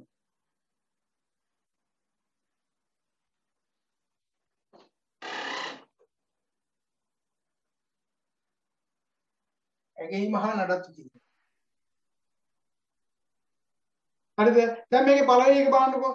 තොරතුරු පද්ධතිය සැලසුම් කිරීම ඊට පස්සේ නිර්මාණය කිරීම සැපයුම් කරුවන් තෝරා ගැනීම නිලධාරීන් පුහුණු කිරීම ක්‍රියාත්මක කිරීම ඇගයීම හා නඩත්තු කිරීම. දැන් ඔයාලා ගන්න ඇගයීම හා නඩත්තු කිරීම ගත්තොත් එහෙම සිස්ටම් එකක් හදලා හරියන්නේ ඒක අනිවාර්යයෙන්ම නඩත්තු කරගෙන යන්න ඕනේ. දැන් ඔයාලා ඉන්ටර්නෙට් එකට යනවා නම් ඉන්ටර්නෙට් එකේ වෛරස් ගාඩ් එකක් දුන්නාට පස්සේ අවුරුද්දක් නේ. ඒ අවුරුද්ද ඒක ඉවරයි.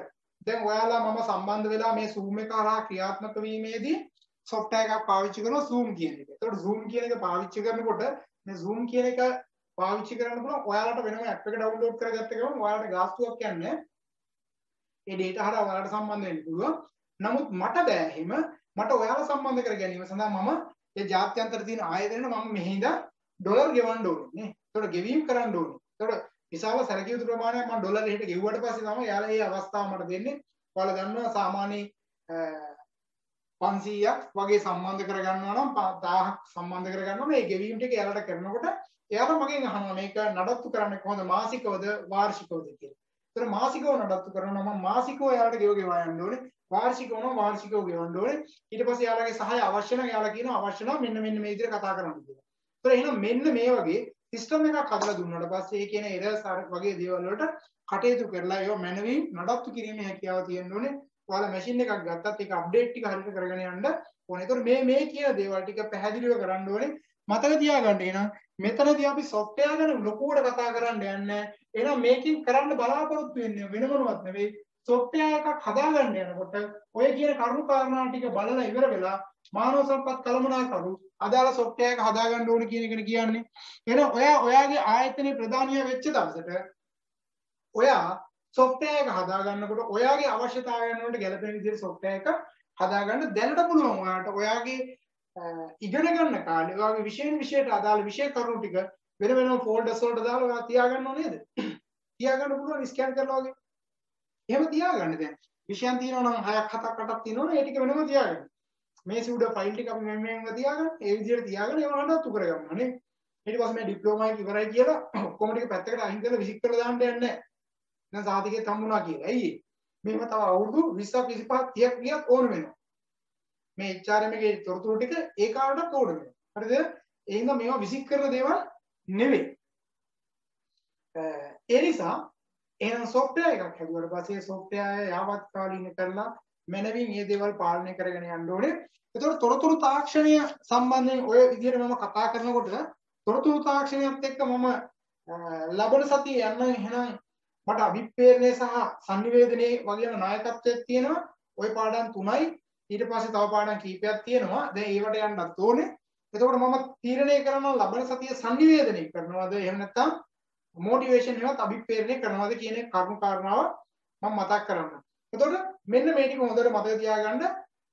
ෆයිනල් එක්සෑම් එකට අනිවාර්යයෙන්ම පේපර් එක ඇතුලේ ලියන්න තියෙනවා. ලියන්න තියෙනවා ඉරි ගහන්න බොහෝ විට ප්‍රශ්න 60ක් එන්නත් පුළුවන්. 60ට වඩා වැඩි වෙන්න නැහැ. වැඩිම වුණොත් 60යි.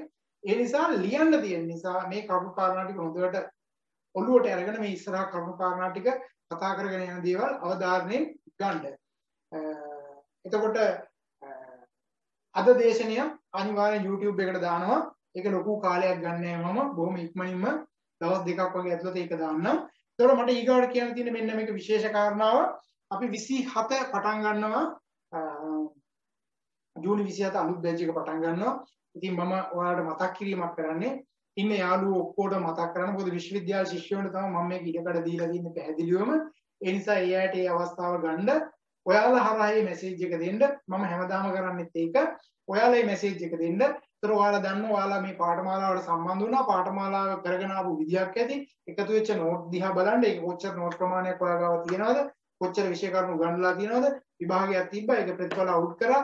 ඒ ලෙටර් එක දැන් තමන්ට හම්බෙලා තියෙනවා. ඒතර මේකේ වටිනාකම නිර්මාණය වෙන විදිය, මේකෙන් පස්සේ හයි ඩිප්ලෝමා එකට යන්න පුළුවන් විදිය ප්‍රත්‍යක්ෂ කරමින් ඉන්න ඔයාලා. ඒ නිසා ඔයාලට බය නැතුව කියන්න පුළුවන් මේකට සම්බන්ධ වෙන්න කියලා. ඉතින් ඒ පණිවිඩය පැහැදිලිව ඔයාලා දෙන්න. මොකද මම බලාපොරොත්තු වෙන්නේ ඔයාලා අහලා මේ පණිවිඩය ආයුතුයි කියලා. මේ වෙනකොට ළමයි විශාල ප්‍රමාණයක් කතා කරනවා. ඔයාලගේ යාළුවොත් කතා කරනවා. ඉතින් නැවත වරක් ඔයාලා මතකයේ තියාගෙන මේ පණිවිඩය දෙන්න. මොකද 14න් පස්සේ ආපහු රට ඇරියට පස්සේ ලියාපදිංචි කටයුතු සාර්ථකව කරගෙන යන්න පුළුවන්. නමුත් දැන් ලියාපදිංචි වීම සඳහා ඇප්ලිකේෂන් එක එයාට යොමු කරන්න පුළුවන්. ඒ නිසා ඒ ඇප්ලිකේෂන් එක යොමු කරලා ඒ සම්බන්ධ වීමේ ඉඩකඩ ඔයාලා හදලා දෙන්න. ඔයාලා හරහා හදලා දෙන එක තමයි මම බලාපොරොත්තු වෙන්නේ. ඒතර මීගාව කරුණ තමයි මේ පාර තිබ්බ එක්සෑම් එකේදී මම කිව්වා වැඩිම ලකුණු ගත්ත කෙනාට තෑග්ගක් දෙනවා කියලා. දැන් ප්‍රශ්නයක් තියෙනවා තෑග්ගක් ලබා දීම පිළිබඳව. මොකද වැඩිම ලකුණු ගත්ත සැලකිය යුතු ප්‍රමාණයක් ඉන්න නිසා. මේ අය ඉන්නවනම් ඉන්නවා කියලා විතරක් මට කියන්නකෝ. හරිද? 933 ඉන්නවද? නෑ. 894 නෑ. 885 861 862 829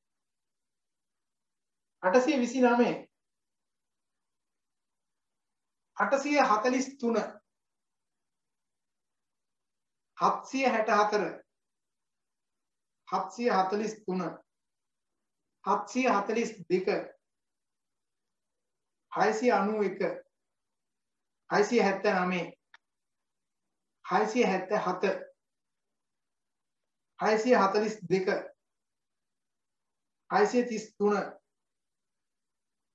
622 576 557 546 525 482 468 467 433 කවුද ඉන්නේ උකේ? ඔතන ඉන්න අය අතර කවුරුත් නැද්ද? නැහැ. හරි. එහෙනම් දෙන්න තිබ්බ තෑග්ග දෙන්න හම්බෙන්නේ නැහැ. ඒතර මේ අය තමයි ඇත්තටම ලකුණු 100න් 100 අරගෙන තිබුණේ. අනිත් අය මම කිව්වේ බහුතරයක්ම 99 98 94 90 ගණන්ම තමයි අරන් තිබ්බේ. ඒක සුවිශේෂී අවස්ථාවක්. ඉතින් ඔයාලා ඒක වර්ධනය කරගන්න මට මතකයි එක බැජ් එකක් තිබුණා. ඒ බැජ් එකේ B2යි තිබුණේ. ඒතර ඔක්කොම ඒ ප්‍රශ්නයක් නැහැ. ඒක තෘතීය අධ්‍යාපන කොමිෂන් සභාවටවත් කාටවත් මොකුත් කියන්න බෑ. ඔයා පේපර් එකට ලකුණු ප්‍රමාණය ගත්තා නම් ඒක ඔයාට අයිති දෙයක්. ඒතර මගේ කටයුත්ත තමයි මම උත්සාහ කරන හැම වෙලාවෙම 100%ක්ම උපරිමයෙන් ඔයාට ඒකක් අරන් දෙන්න උත්සාහ කරන එක තමයි මම උත්සාහ කරන්නේ හැම වෙලාවෙම. මගේ එහෙම නෑ හීනමානයක් නෑ මෙයාට අඩුම ගානේ C මෙච්චරක් තියෙන්න ඕනේ B මෙච්චරක් තියෙන්න ඕනේ A මෙච්චරක් තියෙන එක නෙවෙයි මගේ ආකල්පේ. මම උත්සාහ කරන හැම වෙලාවෙම පන්තියේ ඉන්න හැමෝම මේකක් අරන් එළියට යා යුතුයි කියන. මොකද මානව සම්පත් කළමනාකරණයේ විෂය හදාරන ශිෂ්‍ය ප්‍රමාණය නිවැරදිව මානව සම්පත් කළමනාකරණයේ නිවැරදි තැනකින් හදාරන ශිෂ්‍ය ප්‍රමාණය බොහොම 14ක් ඉන්නේ. එහෙනම් මතක තියාගන්න ඔයාලා මේ ගොඩාසේ ඉන්නවා. ඒතර පෞද්ගලික විශ්වවිද්‍යාලවල ඉගෙන ගන්න අය ලක්ෂ 30 40 දීලා උපාධිය හදාරන ගමන් මේකත් එක්ක ඇවිල්ලා HRM එක මෙතන හදාරන අය ඉන්නවා මේක ඇතුලේ සැලකිය යුතු ප්‍රමාණය. ඒකත් මතක තියාගන්න. ලක්ෂ 30ක් විතර දීලා උපාධිය හදාරනවා පෞද්ගලික විශ්වවිද්‍යාලයක් තුලට ගිහිල්ලා හැබැයි මෙතෙන්ට ඇවිල්ලා ඩිප්ලෝමා එක වෙනවම හදාගන්න. හරි? ඒතකොට මේ ગેප් එකත් එක්ක හිතා ගන්නකො. ඒතකොට මේ හැමෝම මේක ASCII ඉන්නවා. ඒතකොට ඔයාලගේ පෞද්ගලික විශ්වවිද්‍යාලවල ඉන්න අයත් ඉන්නවා. පෞද්ගලික ආයතන හරහා වෙන පාඨමාලා හදාරන අය අතර ඉන්න අයත් ඉන්නවා. රජ විශ්වවිද්‍යාල ටිකක් මේක ASCII ඉන්නවා. රජයේ උසස් අධ්‍යාපන ආයතන වලත් ඉන්නවා. ගුරුවරු ටිකක් ඉන්නවා. ડોක්ටර්ස්ලාත් ඉන්නවා. ඉංජිනේර්ස්ලාත් ඉන්නවා. ලෝයර්ස්ලාත් ඉන්නවා. මේ හැමෝම ඉන්නවා. මේ හැමෝටම මේක වටිනවා. මේ ඉන්න කොට්ටාසේ ඇතුලේ ඔයා ඉන්නවා. ඉතින් ඔයාලා මේක තව ටික කාලෙකින් මේ පාඨමාලාව සාර්ථක ඉවර කරගන්න. ඒකට අවශ්‍ය කරන කරුණු කාරණා ටික Taman නිවැරදිව පටපිටාව හදාගන්න. ඉතින් අපිට අද ওই කරුණු කාරණාත් එක්ක ඉවර කරගන්න වෙනවා. ඉතින් මම චූටි කර්මයක් මතක් කරලා ඉවර කරන්න යනවා. ඉතින් විනාඩි 10ක් 15ක් අද පරක් වුණා. ඉතින් අද මගේ උපන්දිනේ. ඒ උපන්දිනයත් එක්ක චුට්ටක් හෙදි හේතුණා. හැබැයි හවස පාටි එකක් තියෙනවා. ඒකට ගොඩාක් කට්ටිය ගෙන්නන්නේ නැහැ නේද? ඉතින් අර වීඩියෝ තාක්ෂණයත් එක්ක සම්බන්ධ වෙන්න පුළුවන් කීප දෙනෙක් ඉන්නවා ඇරෙන්න. වෙන අය ඉන්නේ. එහෙම නැතුනොත් එහෙම නිරෝධායනයට යන්න වෙනවා. ඒ නිසා ඒ කරුණු කාරණාවත් එක්ක තමයි චුට්ටක් ලේට් උනේ. ඒ හින්දා ඒකත් මතක් කරන ගමන් ගෙදරට වෙලා ඉන්න නේද? තමන්ගේ කටයුතු ටික කරගන්න 14න් පස්සෙත් යම් සීමාවක් තුල ඉඳගෙන මේක හරි කොරෝනා ඔය කියන ප්‍රතිශතයට වඩා වැඩි ප්‍රතිශතයක් එළියේ ඉන්නවා කියන එක මතක තියාගන්න. හැදුනට පස්සේ හොඳ වෙන එක නෙවෙයි ඊට පස්සේ අතුරු ආබාධ ප්‍රමාණය වැඩි නිසා හැම වෙලාවෙම පරිස්සම් වෙලා ඉන්න. මොනවද ප්‍රශ්න තියෙනවද අහන්න?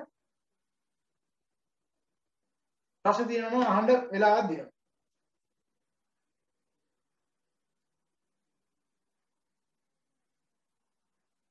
නේ හරි එහෙනම් නැවත වරක් මේ 24 දෙනාට මම සුබ පතනවා අද දවසේ මේ ජයග්‍රහණය ගැන. ඉතින් ඔවුන්ගේ කෙනෙක් මම ඉදිරියේදී තීරණය කරන්නම් කාටද තෑග්ගක් දෙන්නේ කියලා. ඔවුන්ට කිසි තෑග්ගක් හම්බ වෙනවා. අනිත් අය උත්සාහ කරලා උනන්දුවෙන් මේ කටයුතු ටික අපි එහෙනම් කරගෙන යන්න. එහෙනම් සියලු දෙනාටම අද සම්බන්ධ වීම ගැන ස්තුතිවන්ත වෙනවා. පරිස්සමෙන් මේ කටයුතු ටිකත් එක්ක රැඳිලා ඉතුරු කටයුතු කරගෙන යන්න. හරි එහෙනම් බොහොමත්ම ස්තුතියි.